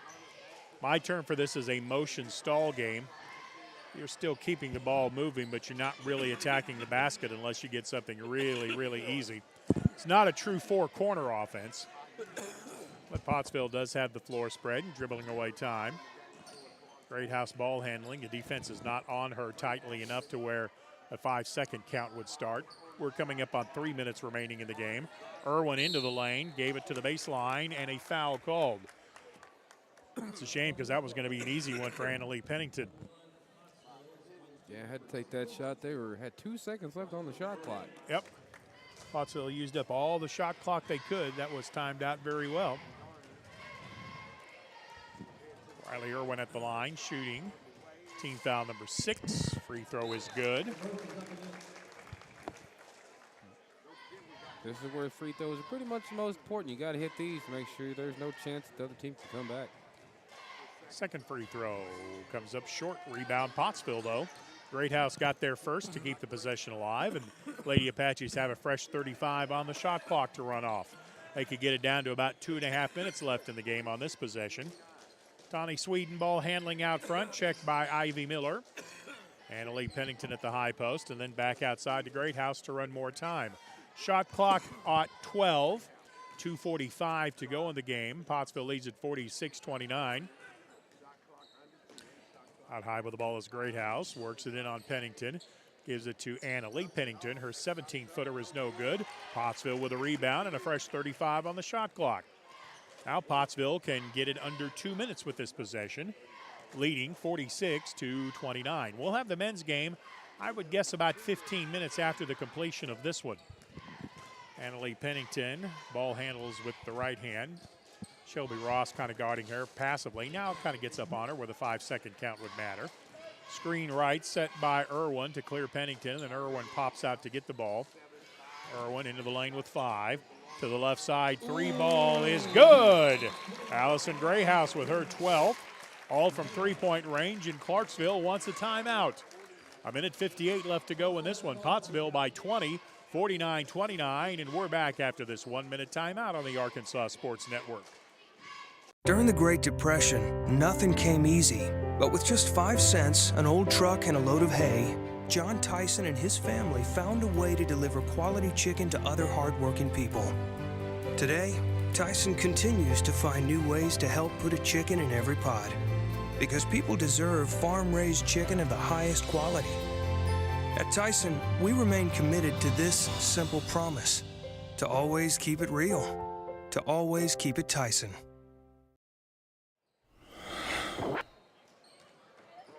Pottsville with the three-pointer from Allison Greathouse stretches the lead to 49-29, a minute 50 to go. Panthers with the ball. Pennington in the corner. Up high with it, Ivy Miller. Pottsville still playing a tough 2-3 zone. And a hand check foul called on Pottsville. This will be a 1-and-1.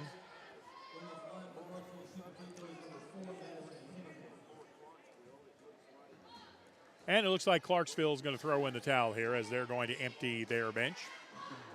Pottsville is too. Yeah, Pottsville doing the same. So this issue has been decided tonight. We'll get some more folks some playing time. Great Emerson game. Corbin into the ball game. Also checking back in for Pottsville, Drew Hollis. Number 12 for the Lady Apaches, Lakin Reed into the game. Did I get everybody? I think so. Great effort tonight by the starters of Lady Apaches. Did a good job controlling this game, pretty much start to finish. Madison Pennington will be at the line shooting free throws with a minute 42 to go. Front end of the 1-and-1 is good. Pennington has 6.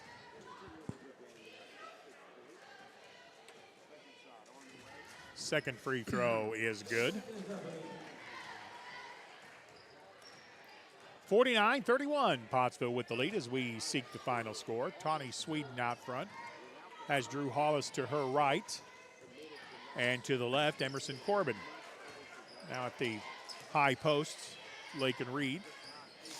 Pottsville again in the motion stall game. 15 on the shot clock. Reed got it down low, faked one way, turned the other. Her shot is good. All right.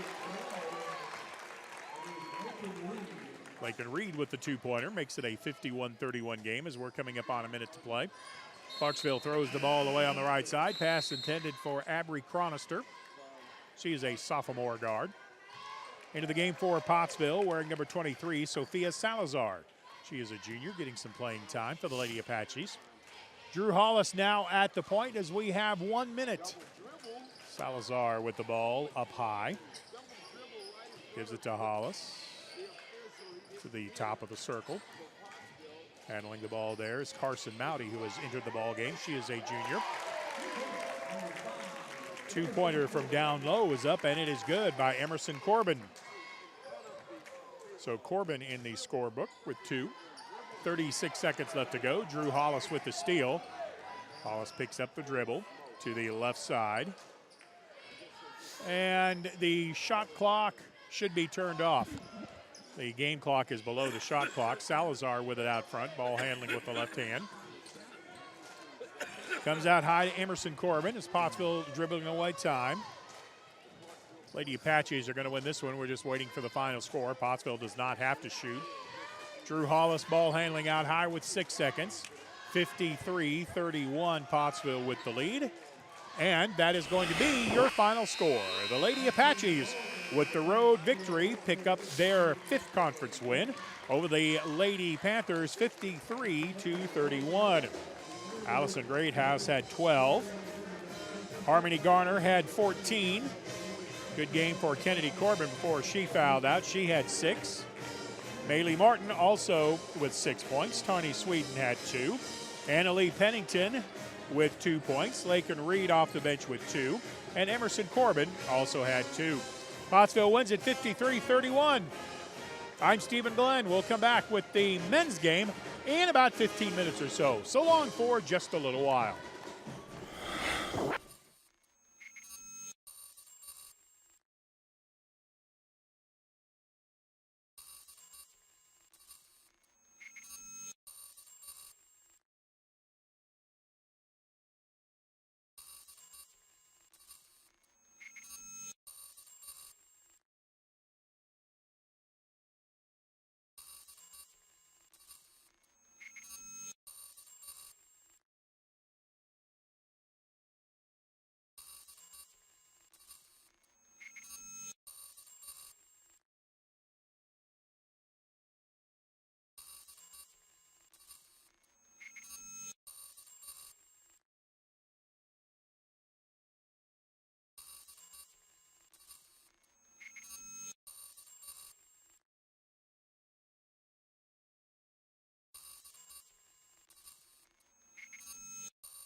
During the Great Depression, nothing came easy. But with just 5 cents, an old truck, and a load of hay, John Tyson and his family found a way to deliver quality chicken to other hardworking people. Today, Tyson continues to find new ways to help put a chicken in every pot. Because people deserve farm-raised chicken of the highest quality. At Tyson, we remain committed to this simple promise: to always keep it real, to always keep it Tyson. And welcome back to Panther Gymnasium. We now have the men's game for you, featuring the Pottsville Apaches against the homestanding Clarksville Panthers. And we couldn't do any of this without our group of fine sponsors. Yeah, we got some new ones this year, Steve, with us. Beacon Inc. new with us. Heirloom Legal, they've been with us from just about the get-go. Happy to have them on board still. Roy's Heating and Air's been sticking with us since football season. Tyson, of course, always with us. And then got D3 Auto Sales and Arkansas Sports Network sponsor. And we got to thank the Arkansas Army National Guard and Arkansas Tech University. They have contributed so much to what we do. We couldn't do it without both of them. And now the starting lineups for tonight's game. First for the Pottsville Apaches. They will start at guard, number 2, Dawson Fryer. Starting at guard, number 10, Carson Palmer. Number 12, Landon Stanley at one forward spot. Number 24, Landon Daly is the other forward. And getting the start tonight for the Pottsville Apaches, number 33 is Landon Martin. Now we're ready for the starting lineup for the Panthers. Clarksville will start wearing number 0, Cannon Davis. He is a junior. Also starting for the Panthers, number 11, Braxton Payne. Number 15, Caden Martinez.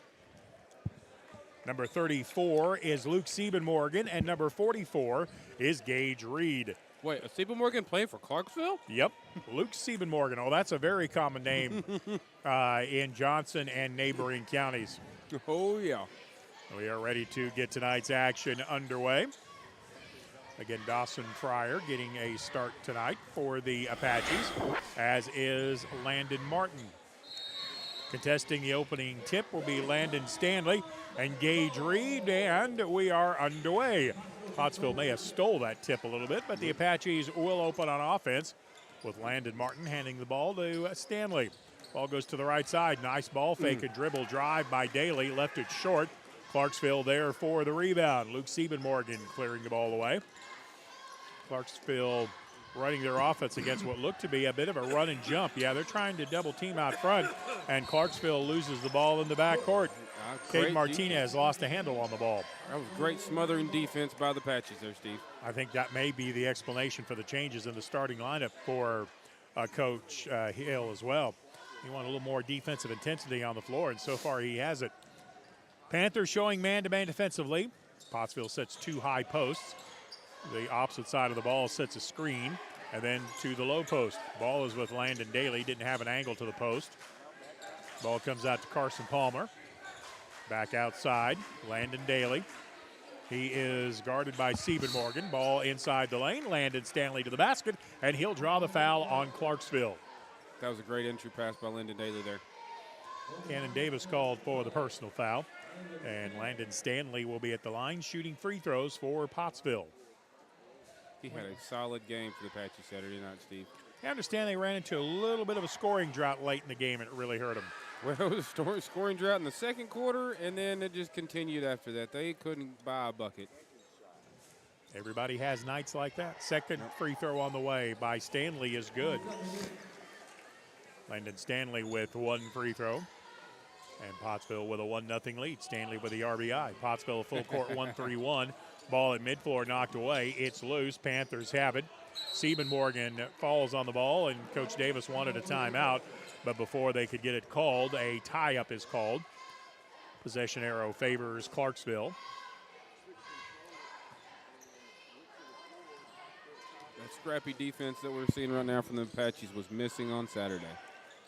Pottsville double teaming out front and a run and jump and a steal by the Apaches. 4-on-2 the other way. Set it ahead to Stanley. Ooh. Landon's shot is blocked cleanly, but boy, a Panther went down very, very hard. That was a hard foul right there. He went after it all, Steve. Well, he's trying to get the block, and His feet went out from under him. Foul is on Braxton Payne, and I think that is who is down on the baseline. He hit hard. Yeah, Coach Davis is out there in a big hurry. Yeah, he hit his tailbone from about 8 feet, Steve. Yep, and they're gonna clear the court out here a little bit and try to make sure the young man is okay. Coach Banning out there as well, and I'd be willing to bet one of the men out there now is also his dad. Police officer, not sure who he is, but he's got first responder training. So Yep. Definitely who you want to have over there. We got a timeout on the floor, and it looks like it's going to be a little bit here. We will say a prayer for the health of Braxton Payne, and we'll take a timeout here. You're with Pottsville Apache basketball on the Arkansas Sports Network.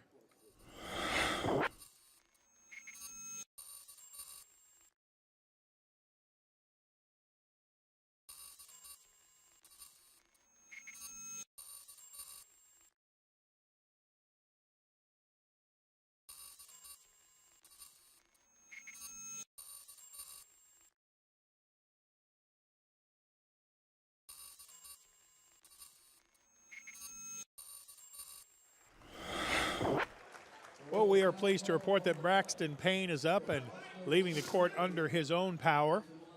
And we will hope and pray that he is all right. Into the game for the Panthers, wearing number 5, sophomore Jeremiah Estep. Landon Stanley will be at the line. He'll be shooting 2. That foul is on Braxton Payne. It is his first, the team's second. Free throw rattles around and falls through good. Landon Stanley 2, Clarksville nothing. Second free throw makes it 3. And Pottsville again picks up full court, 1-3-1. Estep with the ball in the back court. He just entered the ball game. Got it to mid-floor to Siebenmorgan. Now it comes ahead to Davis. Press attack gets it inside to Gage Reed, and the foul's going to be called on the denial of entry pass. Landon Daly was just half a second late getting there. Landon's first on the team. 3-0 Pottsville. Inbound comes to Luke Siebenmorgan. He has his pocket picked. Stanley, touch pass ahead. And going to the basket was Landon Daly, and he'll draw the foul. Pottsville looks like they're playing with another gear tonight. Yeah, they're a little bit more aggressive tonight, Steve. Just driving to the basket just about every possession so far. Jeremiah Estep with his first personal, already the third team foul. Landon Daly shooting free throws. He'll shoot 2. First one is short. When all you're getting is free throws, you got to make them. Second one by Daly is also no good. Carson Palmer tipped the rebound alive, but coming up with it, Luke Siebenmorgan. 3-0 Clarksville with the lead, but they've also missed 3 free throws in this game. On the left side, Caden Martinez. Ball goes back around the perimeter against the 1-3-1. Beat it to the low post to Gage Reed. He works around Daly and scores. Gage Reed with the first field goal of the ballgame. Pottsville already into the front court. They got it ahead to Landon Martin, who absorbed some contact on the forehead, and it'll be free throws coming for the Apaches. He took a hard shot to the head with an elbow, Steve.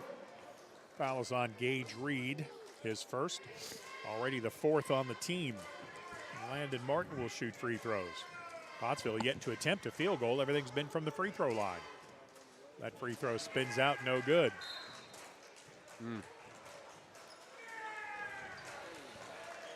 And Braxton Payne re-enters the ball game for Clarksville, and we are glad to see that. You'd have to think that means he is okay. Yep. Hope so. Second free throw in and out, no good. Pottsville with 3 made free throws, but they've missed 5. Yep. Ball comes to the middle to Luke Siebenmorgan. He gets double teamed out of the 1-3-1, but they leave Martinez open on the inside. Cade missed it. Rebound battle, and a foul called on Pottsville. Landon Stanley got a great block on that layup. Landon Daly just got tangled up. I believe that's Landon Daly's second personal. Yes, yeah, sir. It is. Jackson Furr, number 11, into the ball game. Team foul number 3, and the inbound pass is stolen by Pottsville. Landon Martin leads a 5-on-5 up the floor. Goes to the right side to Fryer. Fryer gave it up, back into the right side. Now Pottsville brings the ball up high to balance up the floor. Dawson Fryer at the point. Landon Stanley calling for the ball on the left side, but instead it comes to the right to Martin. To the soft spot of the zone, Palmer back outside, 3 ball. Martin, no good. Offensive rebound, Carson Palmer. Into the corner, Landon Stanley for 3, missed it. Rebound tipped a couple of times and controlled by Clarksville. Pottsville can't buy a field goal tonight. 3-2, they lead it all from the free throw line. Ball comes into the front court to Martin, back to the left wing, Siebenmorgan. Bounce pass to the right wing, Davis. Pass up high, knocked away. Clean steal by Stanley. One man to beat. Takes it in and blows the layup. Rebound controlled by Pottsville, though. Good hustle to get it back. Right side, Stanley for 3. Missed it. Pottsville with an offensive rebound. Jackson first. Shot blocked cleanly by Gage. Ball goes out of bounds. Last touch by Clarksville. Well, that's tough right there. Pottsville got caught in between whether they wanted to dunk the ball or lay it in, and then ended up not doing either one. Good hustle by the Apaches, though, to keep it alive, and they'll have it with a 3-2 lead. Pottsville really spreading the floor out against the 1-3-1 zone of the Panthers. Landon Martin in the corner. Puts up a long 3, and it is good. Landon Stanley with 3. He has all 6 of Pottsville points. Kick save and a good one by Carson Palmer as he booted the ball out of bounds. 6-2, Pottsville with a 4-point lead with 4.5 to go in the first quarter. Got to give this. It's been an entertaining first quarter. It has. Davis brings it up to mid-floor, gets it to Braxton Payne. Back to Davis. Almost getting a steal was Martin, but Clarksville got there just ahead of Martin. To the baseline, Martinez, left wing, 3 ball, good. Braxton Payne with the second field goal of the night for Clarksville. They close within 1 at 6-5. Right side, baseline 3 by Pottsville. That is good. Carson Palmer. Carson Palmer with the 3. 9-5, Pottsville with the lead. Now suddenly neither team can miss. Martinez into the front court to Davis. To the left side, and a foul is going to be called on Clarksville. Yeah, Landon Martin was going after the steal there and got fouled. Into the game for the Apaches, wearing number 5 is Landon Williams. There are a whole lot of Landons on this team, Steve. If I'm not sure who has the ball, I'm just going to say Landon. Ball on the left side for Dawson Fryer to the baseline. Nice wraparound pass to Williams. Landon Williams for 3. That's no good. Rebound for Siebenmorgan. 9-5. Pottsville with the lead. Ball in the corner. 3 for Payne is no good. Pottsville with a nice job boxing out. Clears the board. That was Jackson Furr who cleared that one. Into the left corner, Fryer. Fryer on the dribble drive. Nice cut to the basket, and he'll score. That was a great move by Fryer, Steve. Well, now that Pottsville has been hitting some threes, they're going to have some penetration opportunities as well. Clarksville in the press attack, gets it to Payne in the front court. Payne through the lane, has his pocket picked. Send ahead to the Apaches. A layup good by Landon Williams, and Clarksville wants a timeout. 2:58 left to go. Quarter number 1, Pottsville 13, Clarksville 5. We're back after this 30-second timeout on the Arkansas Sports Network.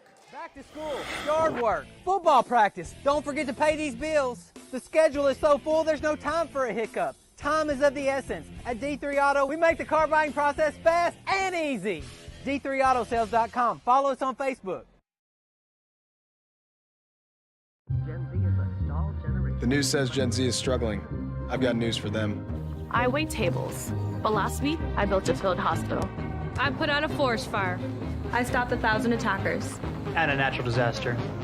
I've saved lives. And led a team on patrol. I serve. Well, I go to school full time. Pottsville 13, Panthers 5, 2:57 to go in the first quarter.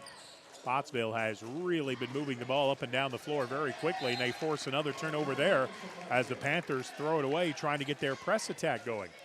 This full court press that Coach Hill has launched tonight has paid dividends. Sometimes you got to change your defense up a little bit to create some offense, and that's what he's done tonight. Dawson Fryer with the ball on the left wing. Oh, my. Long 3 is no good. And the rebound controlled by Clarksville. Braxton Payne brings it up the floor, gets double teamed, feeds it to Reed in the lane, work it to the left corner, east step for three. That's no good. Rebound by the Apaches. Coming up with the ball is Martin, landed to the basket. His layup is no good. Follow won't go, but Jackson Furr got it back, and he walked with the ball. It's a great rebound by Jackson Furr. Into the game for Pottsville, number 30, Nate Maggard.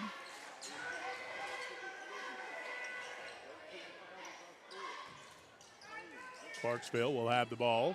Pottsville leads at 13-5. Skip pass to E-Step on the left side. He just missed a three.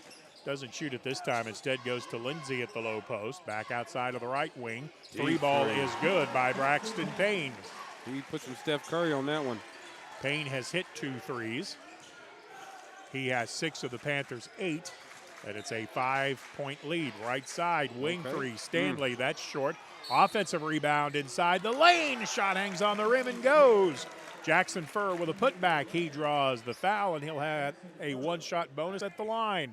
Great rebound by Jackson Furr. Got inside position and did not give it up.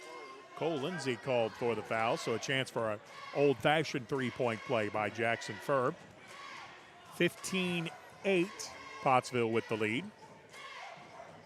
Minute 40 to go in the quarter. Free throw is good. So Jackson Furr does convert the three-point play and stretches the Apache lead to 8. Pottsville has doubled up the Panthers on the Panther home floor, but we got a long way to go in this one. Clarksville still yet to get it over the timeline. The official wasn't counting to 10, and I don't know why. Yeah. Shot clock got down to 22. That should have been a 10-second call. Foul in the pass in the lane, knocked away and stolen. Pottsville has the steal. Maggard came up with it, sent it ahead to Palmer. Back outside to the left wing, jump stop, Williams. Shot won't go. Williams got it back. Second won't go. Stanley on the opposite side of the lane, and Landon Stanley with tenacity scores. And we have a whistle from the official well away from the ball. I think that's a delay of game warning, I think is what they call it. When the team that shot the ball, it goes through the basket, that team's not supposed to touch it before it goes to the baseline. You get warned once. Clarksville with a press attack got out of control. Pottsville with a steal and a traveling violation called against Jackson Furr. Gage Reed with good defense forced the turnover back to Clarksville with a minute to go. 18-8 Pottsville by 10. The Apaches doing damage in quarter number 1. Now Pottsville's gone to a 2-3 zone. Still matching up very aggressively out of the zone. Reed at the high post, passes it to the left side. Well, I tell you what, Braxton Payne can really get up. He really got in the air to save that one. He did. I bet he can dunk the ball. I think he can, Steve. Pass to the low post. Gage working inside. Nice reverse layup. Gage Reed with the two-pointer. It's a great move by the center for the Panthers. 18-10 Pottsville the lead. Jackson Furr on the baseline. Got it out of traffic to the left side. Carson Palmer got a hand on it to slow it down. Pottsville can wait on one shot as we have 17 seconds to go in the quarter. Landon Stanley on the right. Clarksville in a 2-1-2 zone.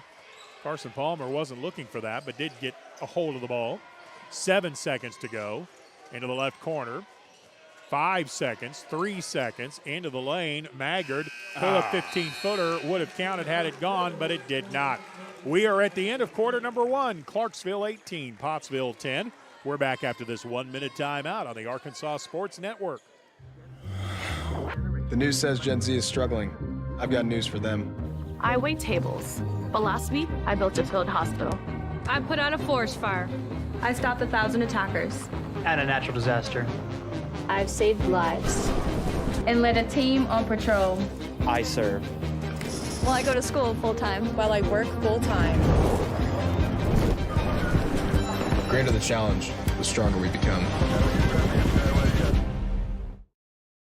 There comes a time in all of our lives when we need the help of legal services. Well, let Leah Jacobs at Heirloom Legal at 425 North Church Street in Atkins be your go-to when you are needing assistance. If you're needing a will or a trust, maybe you're helping an elder parent with Medicaid issues, or planning on opening a brand new business, maybe you have another legal need.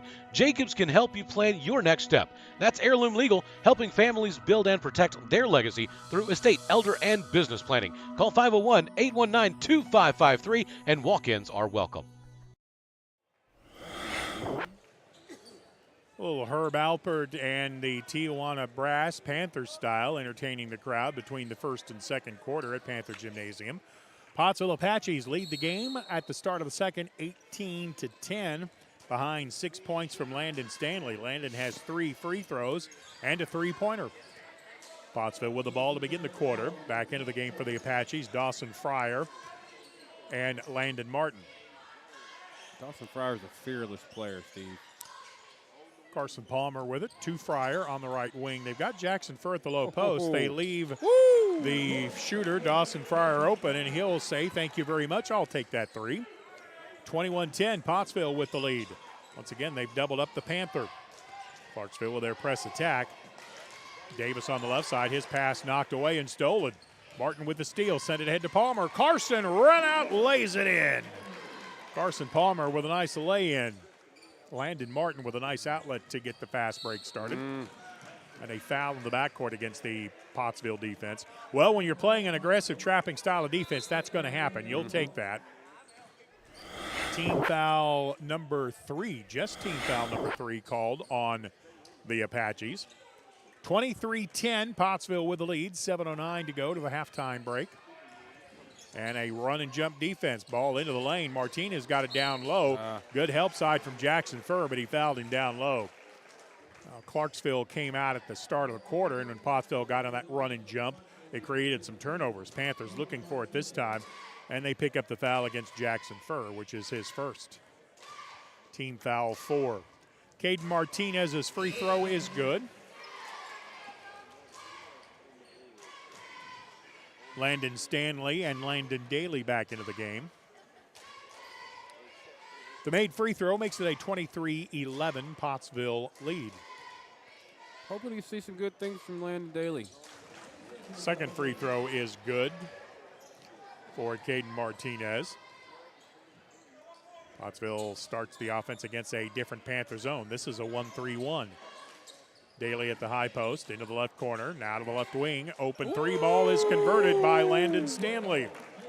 Landon Stanley, 6, 7, 8, 9, 10, 11 points for the Apaches. The scoreboard confirms that. Pottsville's lead is 26-12. Martinez again got it down low. Went one way, up and under, but missed the shot. Good defense by Pottsville to not foul. Daly leads the break up the floor. Into the left corner, Palmer. To the left wing, Stanley. One-timer, no good. Rebound, though, Martin. His follow shot won't go. And Reed with the rebound for Clarksville. Reed sends it up the sideline to Martinez. It comes back to East Step. He gets a nice pass to the baseline and a finish inside by Braxton Payne. Pottsville already back the other way. The Apaches wanted to play up tempo, but that time the pass was read and stolen, and the run out by Braxton Payne. Payne on a personal 4-0 run, and he's brought the Panthers to within 10 at 26-16. 5:52 to go in the first half. It's a bit of a lazy pass by Dawson Fryer there. You can't do that when you got somebody working the passing lanes right there. A kick save. Unfortunately, that is only legal in hockey, not in this game. Do you not reset the shot clock on that? I don't think so. You do in the college game. Ball is on the right side. Landon Stanley. Pottsville has 10 to shoot. Doesn't matter. Pottsville gets the shot off. Landon Martin missed the three. Rebound by Clarksville. I'll have to check on that. Luke Siebenmorgan has the ball in the backcourt. Where's Coach Lee when I need him? I'm my rules expert in all sports. Braxton Payne on the right wing. He'll try to get it across. Mr. Crone was open at the scorer's table. Unfortunately, he's not wearing a uniform, and Pottsville will get the ball back. Yes, Steve. There's a few rule changes that I don't understand from when I was playing, like touching the rim in warm-ups, like I saw the boys doing earlier. Yeah, they've made that legal, haven't they? Either that or the officials just kind of turn a blind eye to it. I'm not sure which. All I know is that I got more technical fouls for that in high school than I had actual fouls, and Coach Tanner did not like me very much for it. Pottsville leads by 10, 26-16. Apaches have kind of slowed things down a little bit. I don't know that that's intentional. I think Coach Hill still wants to kind of press things a little bit. Clarksville in a 1-3-1 matchup. Right side, Dawson Fryer gets picked up by Martinez. Right side, shot put up, no good. Shot clock violation. There's the first one of those I have seen. Wait a minute, I have someone texting me. Could this be Coach Lee? I hope so. Clarksville with the ball in the backcourt. Coach Lee did text me and tells me it was supposed to reset there. Thank you very much. Reed with the ball inside. Layup good. Thank you, Coach Lee. Yeah, we appreciate you, sir. Wish you were here with us. Ball comes into the corner and back out. Carson Palmer with the ball. Feeds it over to Daly. Yeah, I kind of thought that should have been a reset. Pass to the baseline. Oh, good look inside. Stanley couldn't finish, though. Comes back out to Palmer. To the right side. Yeah, working around the perimeter. 10 on the shot clock. 15-foot jumper. Good ball movement by Pottsville. And Dawson Fryer with the finish. A great movement by Pottsville, sharing the ball, and good finish by Dawson Fryer. He step into the front court. He gets double teamed out of this matchup zone. Long three is good. He stepped from out there in Steph Curry land, knocks it down. Landon Martin with the ball on the baseline, lost the handle on it, and goes out of bounds, and it will be Clarksville ball. Maybe a little fatigue showing here, and Coach Hill's going to call a timeout here and make a couple of substitutions. 3:33 left to go, quarter number 2. Pottsville 28, Clarksville 21. Back after this 30-second timeout. We see you. Your incredible potential and willpower set you apart. You're first to take that leap of faith. First to get to work. First to solve the problem. No burden should be carried alone. We'll be there. Every step, day, challenge. First is your destiny. We get it because first is who we are.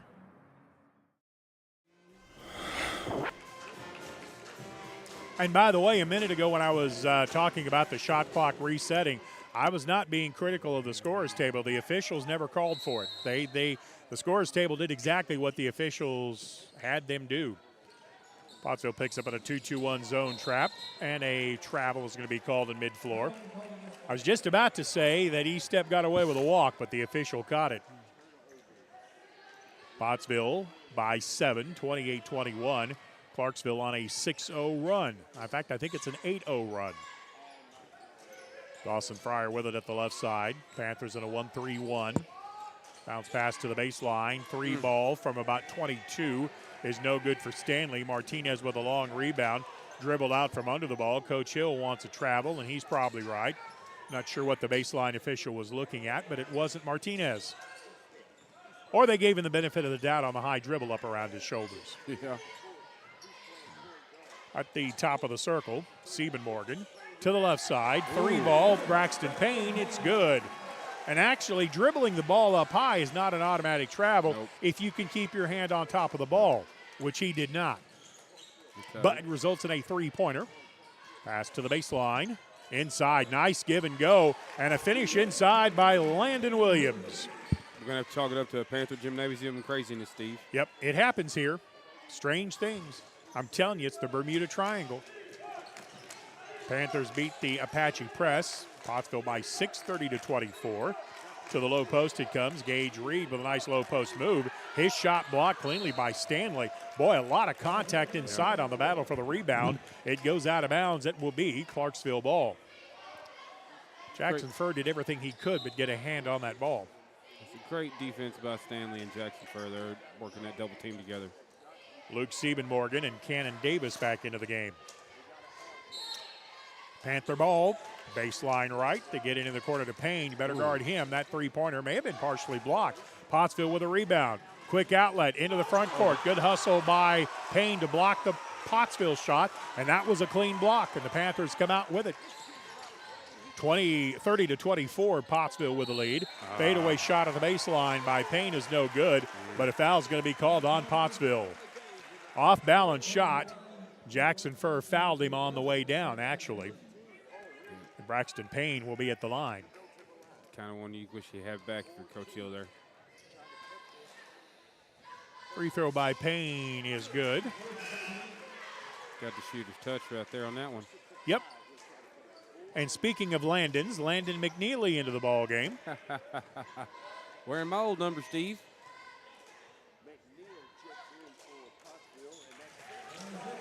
Second free throw is good.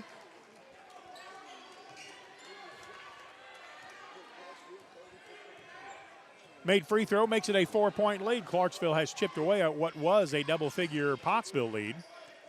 Ball into the left corner, Landon Williams. At the high post, Landon McNeely. Good look down low inside the lane. Landon Williams powers it up and draws the foul. Good high-low post movement. That was a great entry pass by Landon McNeely there. And Landon Williams will be at the line. That foul was called on Cannon Davis, which is his second. Free throw is good by Landon Williams. He has 5 of the Apaches' 31. We have 1:36 to go in what has been a very crisply played second quarter. Been a lot of fun. Second free throw rims out, no good. Pottsville's left some points on the table from the free throw line. I hope that does not come back to haunt them later. Yeah, I believe that's the 6th miss they've had tonight. 6th or 7th. Caden Martinez with the ball at the top of the circle against the Apache 1-3-1. 20 on the shot clock. Martinez stands and looks. Defense not close enough to him to cause a 5-second count. Now Cannon Davis on the right side, 10 seconds to shoot. Pottsville still working hard out of that 1-3-1. Martinez up high, working into the corner to Davis. Davis to the corner, Payne, and he stepped out of bounds. Good out by the referee there. Oh, Pottsville will get the ball back after a good defensive stand.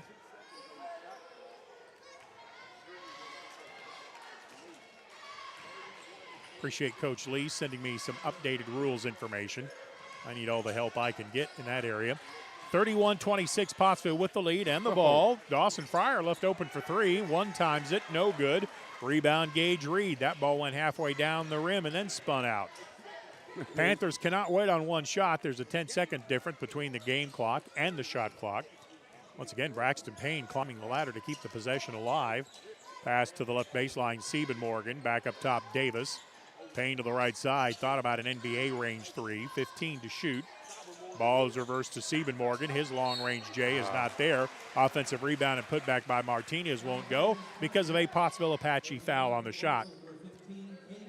I'm just wondering if Clarksville gets the rims the same place the County Fair Carnival games get their rims. Landon Stanley called for his first personal foul. Martinez at the line shooting a pair. He connects on the first.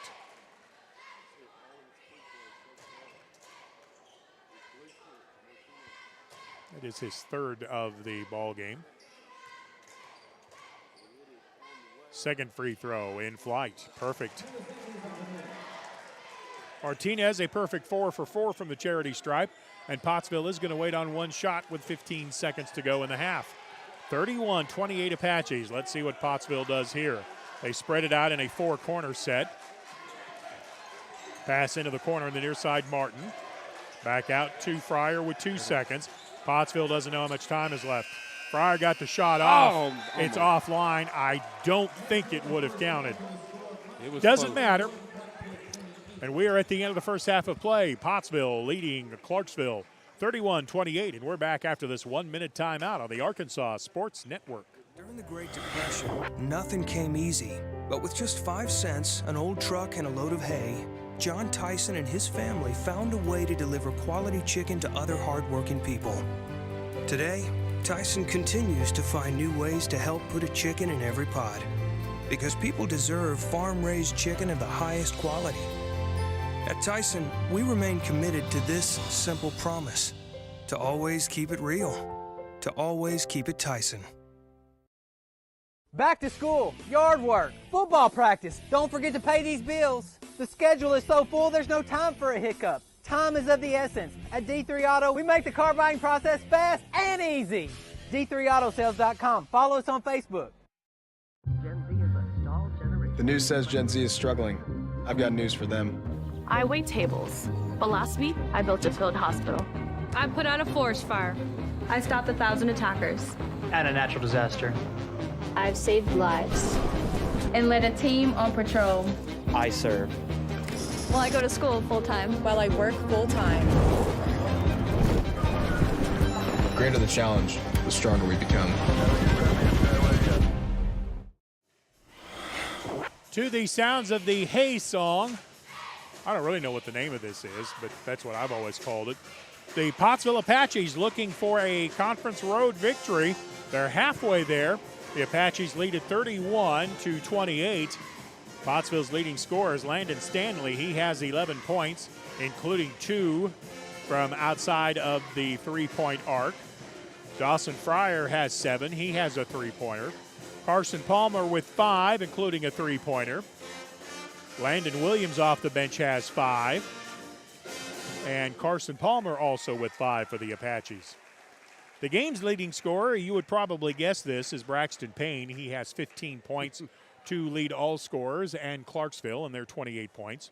Gage Reed from inside the lane has 6 points, and Jeremiah Eastep with 3. Caden Martinez, a perfect 4 of 4 from the line, which is rather impressive in what has been a very intense game. It has. It's been a close, hard-fought. Both sides playing really hard tonight. I would like to see the Apaches get back to what they were doing at the first game, though, just pushing hard on offense. They slowed down and tried to do this four-corner game towards the end of the half and really got out of their rhythm, Steve. Lady Apaches with a nice double-figure win in the earlier game tonight, so they stay on the heels of the conference leaders. Pottsville trying to get back within range of Dardanelle, Morrilton, and Fountain Lake.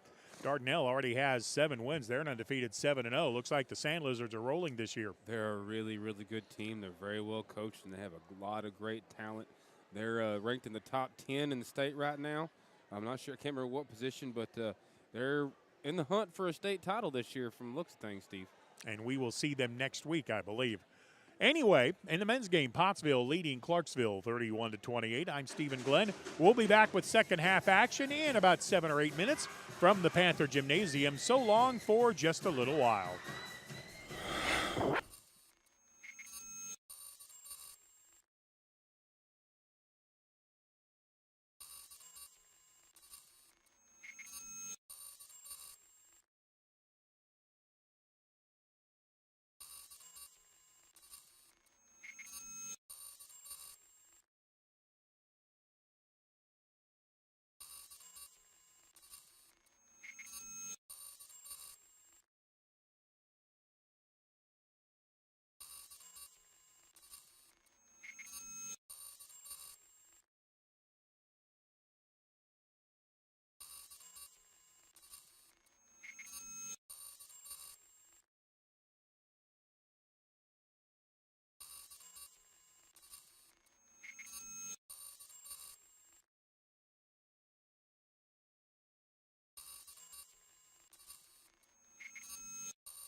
Welcome back to Panther Gymnasium. The Pottsville Apaches lead at 31-28. At one time, Pottsville did have a double-digit lead in this ball game, but the Panthers got the game slowed down a little bit and were able to make some shots and got back into this one. 15 points for Braxton Payne. He is the leading scorer. He actually took a serious spill in the first half, but obviously he has recovered and is okay. Don't seem to affect him much now. Panthers have the ball opening against a Pottsville run and jump. This is what Pottsville used to start the game and used to get the game being played on an up-tempo basis. Panthers lose the ball on the far sideline. Coach Davis jumped up and had something to say to the official, but I don't know what it is. Payne with the ball on the right side, sent it into the left corner. Siebenmorgen from out of the corner stops and pops for three and nails it. It's a hard three from the corner for the lefty. And we're tied 31-31 this game. Brand new. Looks like Pottsville has gone back to their original starting five. With it on the left side is Landon Stanley. Into the far corner, Carson Palmer. Low on the baseline, wrap the ball around, fake right, drive left, Fryer, pull-up jumper, missed it. Boy, did everything right there, but couldn't hit the shot. And it looks like Gage Reed a little bit slow getting up. Looks like he may have rolled an ankle. Yep. Hope he's okay. He's walking it off. Tough young man. He's got the mullet to prove it. Yep. Great hair. Sporting a good one. Yeah, it's pretty. It's a pretty one. He's running all right, but he's definitely favoring that right ankle. Now, I do notice that he doesn't play with high-top shoes. In fact, not a lot of folks do anymore, I don't suppose. But this is one case where having the ankle wrapped might be of an advantage. I've done that before, by the way, rolled an ankle. I was able to finish the game, but the next day I couldn't walk. It hurts big time, Steve. I did it myself on multiple occasions, and I just finally got tired of it. Had Coach Tanner tap my ankles every game, no matter what. Yep. In fact, that may be what Coach Davis does with Gage. No, I'm not going to wrap his ankle. All right. Pottsville showing full court defense, Panther ball. And a steal. Good anticipation by Stanley. Stanley sends it ahead to Palmer, and Carson with the finish. We need to play this full court press the rest of the night, Steve. In fact, here it comes again. This is a 1-3-1 full court press. Ball comes to Davis in the backcourt. He sends it ahead up the near sideline to Cole Lindsey. Lindsey splits the double team on the dribble. No look pass to Martinez. Martinez takes it to the basket from the right. Missed the shot. Loose ball. Dawson Fryer comes out with it. Cleared out a little bit with the elbow, and the Panther bench objects. No whistle. Pottsville with the ball in the front court, leading by 2, 33-31. That was a good no call, Steve. Right side, Palmer. Top of the circle, Dawson Fryer. Panther is running a 1-3-1 zone. They run their zone a lot like the Lady Apaches run their 1-3-1. A lot of movement, a lot of action. Well, and the man that's on the 3 line opposite the ball sags to the baseline to help out. That takes some of the pressure off the defender running the baseline, who's got to have some speed. Long three-pointer put up, but after the shot clock had expired, Landon Stanley called with a violation of the shot clock, and it's still continuing to buzz. Yeah, good defense by the Panthers there. The Apaches need to be a little bit more aggressive and just go ahead and take that open shot. 33-31, Pottsville with a lead. Panthers with a chance to again tie the game. They had it tied at 31. Ball thrown away. It'll be Pottsville ball. Panthers are claiming that the Apaches tipped that ball, and to be perfectly honest, I think we did. Pottsville may have caught a break on that one. Yeah, win some, you lose some. 33-31, Pottsville with the lead and the ball. The pace of this game has slowed dramatically since the first quarter. Got to make some shots to set that defensive press. Yep. On the left side, a 3 ball is good by Landon Martin. And now you can set the 1-3-1 press. The 3 makes it a 36-31 lead for Pottsville. Martinez into the front court with the Panther press attack, dribbles around a double team. Cut off on the baseline. This time the pass along the baseline is knocked out of bounds by Landon Stanley, and it'll be Panther ball. Good job getting his hands in the passing lane there. Anything you can do to interrupt or disrupt the other team's offense is a good thing if you're on the defensive end. Deep three. NBA range 3 by Paxton comes up just short. Pottsville rebound, 3-on-2. Down low, then back out to the trailer. Daly for 3 off the rim. No good. Daly kept it alive. Got it over to Landon Martin. Martin through the lane to Stanley. He'll take a long three, and he'll connect. Taylor kept that possession alive by following a shot. 14 in the ball game for Landon Stanley. Pottsville's lead is 8. And again, the defense got set after the made basket, but good press attack. Martinez got it down low, and he scored. Good ball movement by the Panthers. Into the front court, it comes quickly to Martin. Dribbles through traffic. No look pass into the corner. Daly to the right side. Stanley, the open shooter. Why not? And another three. Clarksville wants a timeout. Landon Stanley has caught fire in the third quarter. He has 17, and Pottsville leads at 42-33. We're back after this 1-minute timeout on the Arkansas Sports Network. There comes a time in all of our lives when we need the help of legal services. Well, let Leah Jacobs at Heirloom Legal at 425 North Church Street in Atkins be your go-to when you are needing assistance. If you're needing a will or a trust, maybe you're helping an elder parent with Medicaid issues, or planning on opening a brand new business, maybe you have another legal need. Jacobs can help you plan your next step. That's Heirloom Legal, helping families build and protect their legacy through estate, elder, and business planning. Call 501-819-2553, and walk-ins are welcome. We see you. Your incredible potential and willpower set you apart. You're first to take that leap of faith. First to get to work. First to solve the problem. No burden should be carried alone. We'll be there. Every step, day, challenge. First is your destiny. We get it because first is who we are. Pottsville has stretched out to a 42-33 lead. Landon Stanley has caught fire from outside of the arc. He has 17 for the Apaches. Pottsville almost got a steal there.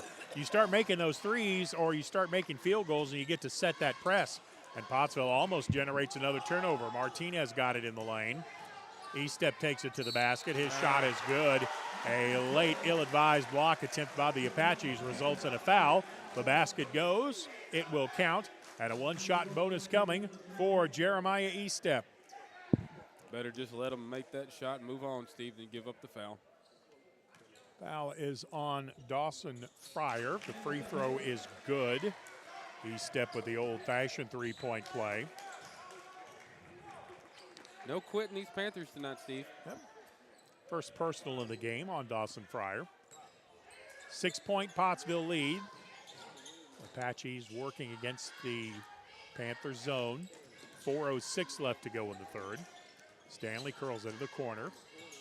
Out of the wing. Into the lane goes Martin. Back out to Stanley. To the right side it goes. The shot is off, no good. Rebound Clarksville. Tough shot there, Steve.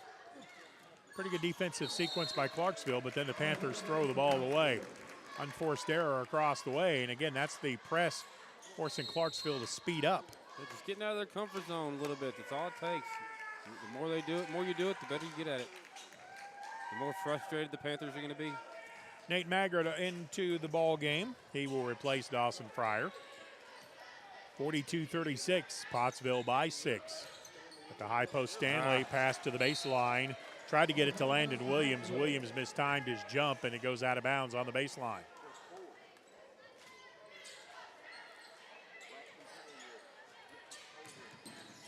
Panthers attacking the Apache 1-3-1. Estep on the right side. Ball at mid-floor, and a foul committed by Landon Stanley. Cannon Davis got there first, got the ball, and then absorbed the contact from Stanley, which I think is his second personal. It is. Team foul number 2 in the second half on the Apaches. Neither team anywhere near a bonus situation, which is good. Pass to the left side, Braxton Payne almost lost it, did get it back. Into the corner, Martinez for 3, missed it, rebound Pottsville. Landon Martin brings it up the floor. It's 5-on-5 as the Panthers hustle back. Nate Maggard got it inside the lane to Landon Stanley, split the double team, lays it up and scores. Great move by Landon Stanley. Landon Stanley with 19 for the Apaches.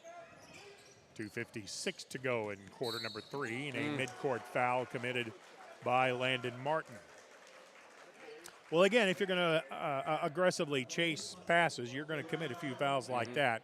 that's just kind of the price you pay to play that defense, and the turnovers have more than made up for it. Yep, it really has, Steve. Landon Daly back into the ball game for Pottsville. And it's also good to see Gage Reed back in. Yep.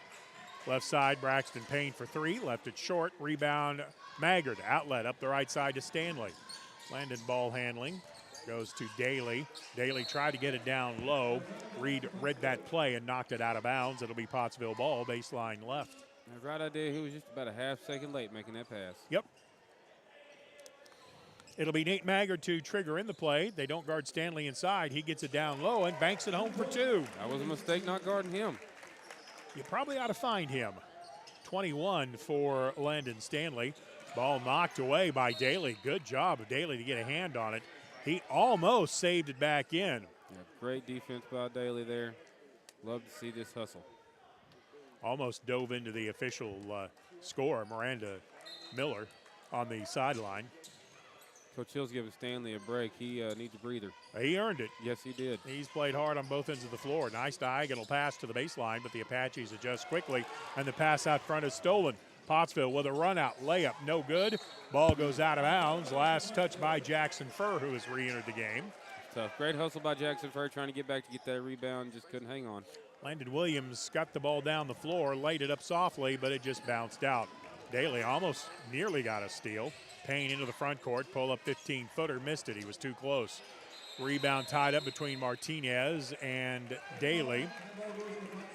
The alternating possession will give the ball to Pottsville. That was a great hustle there by Daly to get that rebound and get in there. Into the game for Clarksville is Luke Siebenmorgan. Clarksville only goes about 7 deep. This pace of play could be a little tough on the Panthers. Yeah, if Coach Hill here, you're hoping you have to force him to get to his bench. Coach Hill's got about 9 deep in the ball game tonight. On the right side corner, Landon Williams tried to get it down to the soft spot of the zone to Furr. Furr saved it into Maggard, went across the lane, fed the open shooter on the right side. Williams couldn't get it to go. Offensive rebound, put back, yes, foul, Panthers. Possible three-point play for the Apaches. It's a great rebound and great putback by Nate Maggard. Maggard's first field goal of the ball game, and he'll be at the line with a one-shot bonus. Pottsville again up by double digits, 48-36. Free throw is perfect. Good-looking free throw shot by Nate Maggard makes it a 13-point Pottsville lead. I think that matches their biggest lead of the game from the first quarter. And a steal at mid-floor by Pottsville. Ball goes ahead, wrap-around layup, no good. Whistle and a foul called on Clarksville. Landon Martin hustling up the floor. Braxton Payne went in. Committed the foul, that's his second. He tries to give up his body, Braxton Payne does there, Steve. He's pretty fearless on the floor. Landon Martin will be at the line. He'll be shooting 2, as that was just the second team foul on Clarksville. 49-36, Pottsville with the lead. A fearless play is what you look for when you're a coach, just going after it no matter what. And Clarksville wants a timeout. A minute 22 left to go in the third quarter. Pottsville 49, Clarksville 36. We're back after this 30-second timeout on the Arkansas Sports Network. During the Great Depression, nothing came easy. But with just 5 cents, an old truck, and a load of hay, John Tyson and his family found a way to deliver quality chicken to other hardworking people. Today, Tyson continues to find new ways to help put a chicken in every pot. Because people deserve farm-raised chicken of the highest quality. At Tyson, we remain committed to this simple promise: to always keep it real, to always keep it Tyson. Gen Z is a stall generation. The news says Gen Z is struggling. I've got news for them. I wait tables, but last week I built a field hospital. I put out a forest fire. I stopped 1,000 attackers. And a natural disaster. I've saved lives. And led a team on patrol. I serve. Well, I go to school full-time. While I work full-time. The greater the challenge, the stronger we become.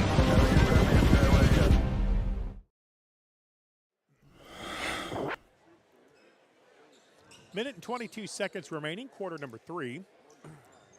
Clarksville had this game tied 31-31. Since then, the Apaches have gone on an 18-5 run. due to some very good outside shooting by Landon Stanley. He has 21 in the game. Free throw is up and good. Apache's been sharing the ball very well. Great ball movement all night long, Steve. Landon Martin with the free throw. His second one is perfect as well. That was pretty. I have Martin with 5 points. Pottsville's lead is 51-36, a minute 20 to go in the third quarter. Braxton Payne on the left side. Pottsville really guards him in a hurry. The ball goes out of bounds on the far sideline. Last touch by Payne. Yeah, the defense is finding number 11 in the white jersey in a big hurry. Yeah, I would if I was him. Landon Stanley back into the ball game for the Apaches. He has 21.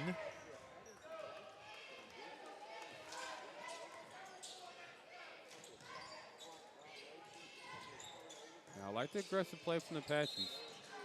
Ball is kicked by Martinez. Looking to see, they're not resetting the shot clock here either, so I'll have to do some research on that one. Ball comes in play for Pottsville to Landon Williams. Daly, now Stanley. Skip it to the right. Martin takes it into the lane, dribbles through the defense, switches hands and lays it home softly. A great move by Martin. Yep, nice dribble drive by Landon to take it to the basket. 34 seconds left to go in the quarter. Martinez on the baseline. Daly may have got a piece of that shot. It's no good. Rebound, Landon Stanley sends it up the floor to the baseline. A catch and shoot, all in the same motion by Landon Williams. Pottsville with a very effective attack there, and the Apaches have stretched it out to 55-36. Braxton Payne for three. Not there. Rebound, Clarksville. Payne lost it in the lane. Daly took it away. Had it knocked away from behind. It will be Clarksville ball. Are we watching the same game? I mean, we could be, but it's great defense by Landon Daly there to get the steal. But Braxton Payne knocked it off Daly, I guess. Inbound comes to Cannon Davis, 14 to shoot for the Panthers. Clarksville has it in the corner. Sends it back to Davis with 7 seconds. In the corner again to Siebenmorgan. Skip it over to Payne. Wing three is good. Braxton Payne with a basket from outside. The buzzer beater. And it is the end of three. Pottsville 55, Clarksville 39. We're back after this 1 minute timeout on the Apache Basketball Network. There comes a time in all of our lives when we need the help of legal services. Well, let Leah Jacobs at Heirloom Legal at 425 North Church Street in Atkins be your go-to when you are needing assistance. If you're needing a will or a trust, maybe you're helping an elder parent with Medicaid issues, or planning on opening a brand new business, maybe you have another legal need. Jacobs can help you plan your next step. That's Heirloom Legal, helping families build and protect their legacy through estate, elder, and business planning. Call 501-819-2553, and walk-ins are welcome. We see you. Your incredible potential and willpower set you apart. You're first to take that leap of faith. First to get to work. First to solve the problem.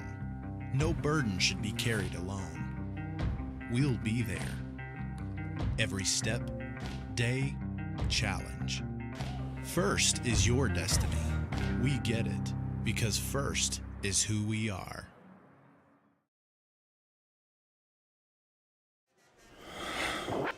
Man, that shake up in the alignment has changed everything. We are ready to begin the fourth quarter of play. The Pottsville Apaches leading the Clarksville Panthers 55-39. Clarksville will have the ball to begin the fourth quarter. I would expect a furious charge by the Panthers to try to get back into this one. We'll see if the Apache defense can withstand the charge. It has been the defense of the Apaches that has ruled the day so far. Yeah, Steve, they've played really, really good ball. Payne with a nice pass on the baseline to Reed. Reed missed the shot. Pottsville with a rebound. Daly cleared the board.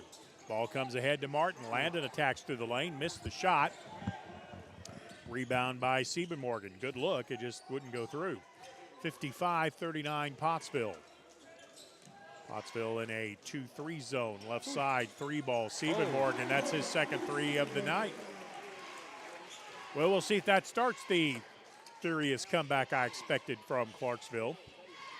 Wouldn't expect anything less from these Panthers in their home gym. Yep. Landon Stanley on the left side. He has 21 for the Apaches.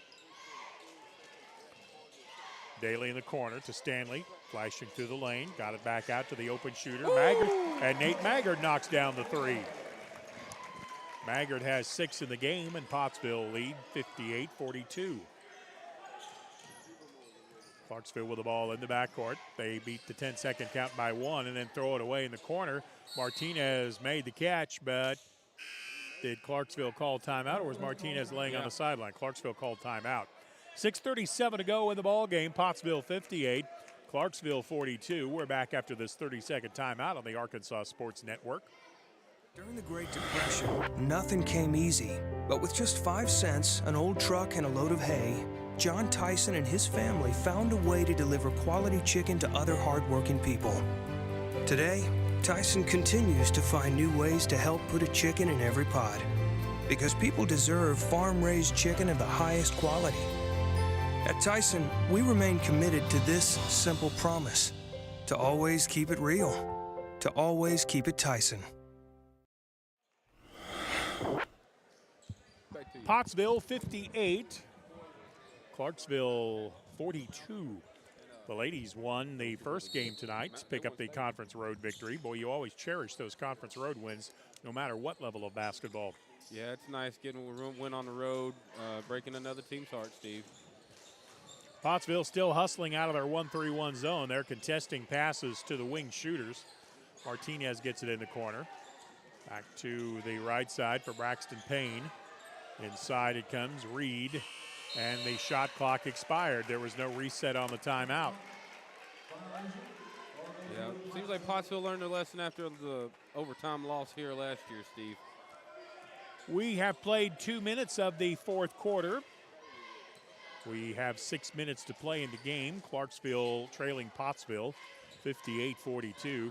See, all the Apaches needed was for me to get here to start doing some of the games. Yes, sir. Yeah, whatever.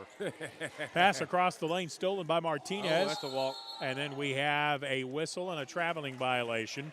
That's the one thing you can't do when you go to the floor to get the ball. If Martinez just laid there, he'd have been fine, but when he rolled over, it became a traveling violation, and especially if you do it right in front of the official. Yeah, they're going to call that one every time. So. Yep. Jeremiah East stepped back into the game. He has 6 for the Panthers. Leading scorer for Clarksville, Braxton Payne, with 18. Landon Stanley has 21 to lead the Pottsville Apache offense. He leads all scorers, doesn't he, Steve? Landon, yes. Carson Palmer re-enters the fray. He puts the ball in play for the Apaches against the 1-3-1. Clarksville's going to have to come out of the zone sooner or later. Gamble on playing some man-to-man defense if they want to eat into this 58-42 lead. Ball comes to Palmer on the left side. 15 on the shot clock as Pottsville's taking their time. They get a wide open look down low. Ooh. Shot put up by Landon Martin. All sorts of contact, but no whistle, so a clean block. Clarksville comes out with it on the run. Payne in the corner. His three is no good. Stanley with a rebound. Put it on the floor. Got tied up. And we have a whistle in the scrum for the loose ball. It is tied up. Alternating possession arrow, I think, will give it to Pottsville. I mean, I could be wrong, but I would think Clarksville is going to have to come out of this zone sooner or later. Yeah, they need to put more pressure and deny the ball. They're trying to be content and sitting back a little bit, and they're not going to win this game if they do that. Well, trailing by 16. Figure you need to take a few chances at this point in the game. Nice job by the Clarksville High School principal there, taking care of the floor. Other duties as assigned, they say in our school contracts. Got to be a team player. That's right. Jackson Furr with the ball, top of the circle to the right side. Landon Stanley for three. Goes halfway down and then springs out. No good. Rebound by Reed. E-step. Reed posting on the left side of the lane. Missed a wide open cutter on the baseline. Instead, the ball goes back out to Stephen Morgan, who hits a soft three.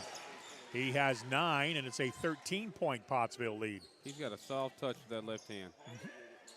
4:42 to go. Landon Stanley on the right side, into the corner. Martin for three. That's no good. Carson Palmer got the rebound and did the smart thing. Got it back outside. Stanley into the corner, Fryer. Dawson picks up the dribble and hands it to Martin. Pottsville running time with 25 on the shot clock. 4:20 to go in the game. Pottsville by 13, 58-45. Landon Stanley for three. That's no good. Jackson Furr got in, ripped the rebound away, but before he could get it out of the hands of the Panther defender, Luke Siebenmorgan, the ball is tied up. It'll be Clarksville ball. Great hustle by Jackson Furr there. Pottsville defense needs a stop here. They don't want to let Clarksville get too much confidence in their outside shooting. It's a 13-point Apache lead, 4:11 to go in the game. Braxton Payne in the backcourt, zigzagging his way into the front court, and a reach-in foul is going to be called on Pottsville. That's not what Coach Hill wanted either. Now, we got a few fouls to give, but don't want to let them get away from you right here. Team foul number 4, so Pottsville has 2 more to give before the Panthers make it into the 1-and-1. Ball comes into Siebenmorgan. Landon Stanley finds him in a hurry. That was out between the circles. Probably won't shoot from there, but I wouldn't bet on it. You never know with these kids, Steve. They're more and more like Steph Curry every day. Ball almost thrown into the backcourt, but good hustle play by the Panthers to track it down. Now they get it inside to Reed. Reed powers it up, and he'll score. He's a very strong center down there. 11-point Apache lead. Clarksville has gone on a 6-0 run. 3:30 to go in the game. 58-47 Pottsville. Ball in the far corner. That's Landon Williams to the baseline. Furr, touch pass into the lane for Stanley. Siebenmorgan read it, comes up with the steal. Pottsville back defensively and get the steal in the Clarksville transition game. 2-on-1 into the front court. Left-handed layup. Landon Williams for 2. And Pottsville interrupts an 8-0 run. 60-47. Apaches by 13. 3:08 to go in the game. And we are back after this 1-minute timeout on the Arkansas Sports Network. Back to school, yard work, football practice. Don't forget to pay these bills. The schedule is so full, there's no time for a hiccup. Time is of the essence. At D3 Auto, we make the car buying process fast and easy. D3AutoSales.com. Follow us on Facebook. The news says Gen Z is struggling. I've got news for them. I wait tables, but last week I built a field hospital. I put out a forest fire. I stopped 1,000 attackers. And a natural disaster. I've saved lives. And led a team on patrol. I serve.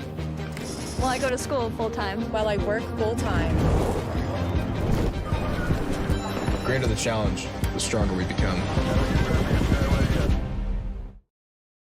There comes a time in all of our lives when we need the help of legal services. Well, let Leah Jacobs at Heirloom Legal at 425 North Church Street in Atkins be your go-to when you are needing assistance. If you're needing a will or a trust, maybe you're helping an elder parent with Medicaid issues, or planning on opening a brand new business, maybe you have another legal need. Jacobs can help you plan your next step. That's Heirloom Legal, helping families build and protect their legacy through estate, elder, and business planning. Call 501-819-2553, and walk-ins are welcome.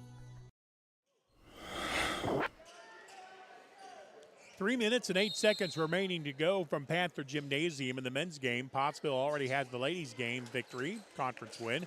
Now the men trying to close it out. They lead Clarksville 60-47.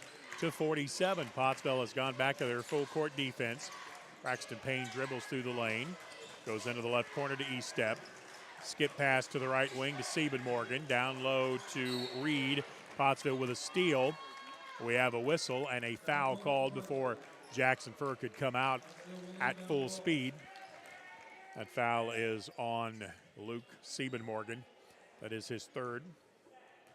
Good defense by the Apaches there, shutting them down. Also just the third team foul, and Pottsville has 2:42 to run off the clock and keeping a 13-point lead. And Clarksville still sitting in that 1-3-1 zone. Pottsville has spread it out into a 4-corner set, and they'll probably just stand and hold the ball. With it on the right side is Maggard into the corner. Now Stanley to the right side on the baseline. Landon Williams, shot no good. Jackson Furr rebound. Missed it from a tough angle. Landon Stanley got it back and does the smart thing to pull it back out. And Pottsville will run more time with a fresh 35 on the shot clock. In the left corner. Got to be careful with the cross-court passes there. They'll get picked off eventually. We have 2 minutes. 2 minutes remaining in this ball game. Pottsville leads it by 13, 60-47. 10 on the shot clock. Maggard to Stanley.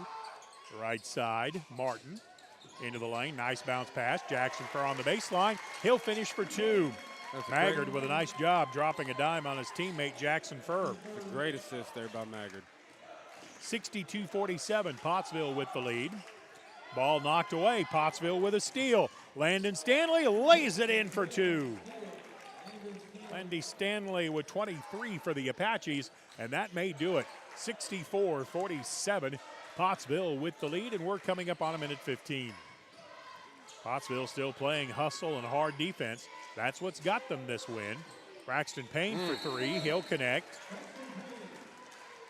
That was a great corner 3 there by Braxton Payne. Timeout Clarksville with a minute 9 to go in the game. Pottsville 64, Clarksville 50. We're back in 1 minute on the Arkansas Sports Network.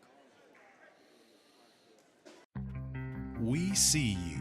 Your incredible potential and willpower set you apart. You're first to take that leap of faith. First to get to work. First to solve the problem. No burden should be carried alone. We'll be there. Every step, day, challenge. First is your destiny. We get it because first is who we are. During the Great Depression, nothing came easy. But with just 5 cents, an old truck, and a load of hay, John Tyson and his family found a way to deliver quality chicken to other hardworking people. Today, Tyson continues to find new ways to help put a chicken in every pot. Because people deserve farm-raised chicken of the highest quality. At Tyson, we remain committed to this simple promise: to always keep it real, to always keep it Tyson. Pottsville 64, Clarksville 50, with a minute 8 to go in the ball game. Now Clarksville picks up full court defensively. It's a 2-2-1 zone trap. Carson Palmer gets it to Landon Stanley mid-floor, then back out to Nate Maggard. Stanley, who has 23 in the ball game, 20 on the shot clock, 53 on the game clock. This is a 2-possession game, realistically. Landon Martin on the left side. Pottsville in a 4-corner stall game. It wouldn't even hurt if they ran all the time off the clock and didn't bother to shoot.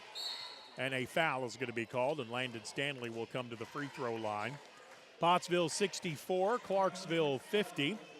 Looks like the Panthers are going to fall in this one, and Pottsville's going to get the road victory and improve their conference record to 500 to 4-4. That was team foul number 4 on Clarksville, so no free throws coming here. And there's a 5-second difference between the shot clock and the game clock. A couple of substitutions into the game for Clarksville, I would assume, to give fouls, and the inbound pass comes to Nate Maggard, and the foul is committed by E-Step of Clarksville. That took about 3 seconds off the game clock, nothing on the shot clock. 64-50, Pottsville with a lead. Team foul number 5. Pottsville gets it in the backcourt. Maggard takes a shot to the chin. And that's team foul number 6. Foul is on E-Step, his 3rd. Pottsville leads it by 14, and there is a 7/10 of a difference between the game clock and the shot clock. Landon Stanley with it in the backcourt, dribbles around Martinez, gives it to Daly on the right side. Pottsville spreads it out in a 4-corner, and a foul's going to be called. That'll be team foul number 7, and Pottsville will be shooting free throws. So it looks like Pottsville is going to capture this victory. So both the Lady Apaches and the Apaches back home at George Jones Memorial Gymnasium Friday night. Morrilton will be in town. Both the Lady Devil Dogs and the Devil Dogs leading the 4-4A. Landon Stanley at the line. Front end of the 1-and-1 is no good. Actually, you don't really hurt to miss that because you want to get the clock started. And a ball almost stolen by Landon Martin, and then this one is stolen by Landon Daly. And a backcourt foul on Clarksville. Well, it's going to be tough Friday night to take on Morrilton, but in the world-renowned wisdom of Ric Flair, if you want to be the man, you got to beat the man. Yes, sir. Going to be a great matchup with Coach Pinion and his sister, Coach McNabb, used to be the Pottsville coach back in the day. Can't wait to watch that one, Steve. Free throw by Nate Maggard with the free throw. Second one by Maggard is no good. 14 seconds left to go in the game. Pottsville leads at 65-50. Stolen away by the Apaches, and Pottsville doesn't even have to get it into the front court.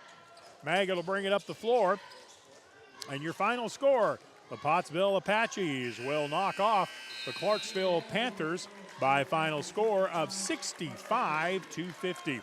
With the win, Pottsville will improve to 4-4 on the year. Clarksville will fall to 1-7. The game's leading scorer, Landon Stanley, he had 23 points for the Apaches. Landon Williams added 9. Carson Palmer with 7. Dawson Fryer had 5. Nate Maggard had 7, including some big free throws late in the ball game. Jackson Furr added 5. Leading scorer for the Panthers was Braxton Payne. He had 21. So it's a doubleheader sweep for the Apaches in Clarksville tonight. Appreciate the work of everyone involved in the ball game tonight. Our cameraman is Raymond Garcia, my buddy. And Justin, we appreciate your work tonight. Been fun, Steve. I'm Stephen Glenn. Thanks for your time. This time, till next time. So long, everybody.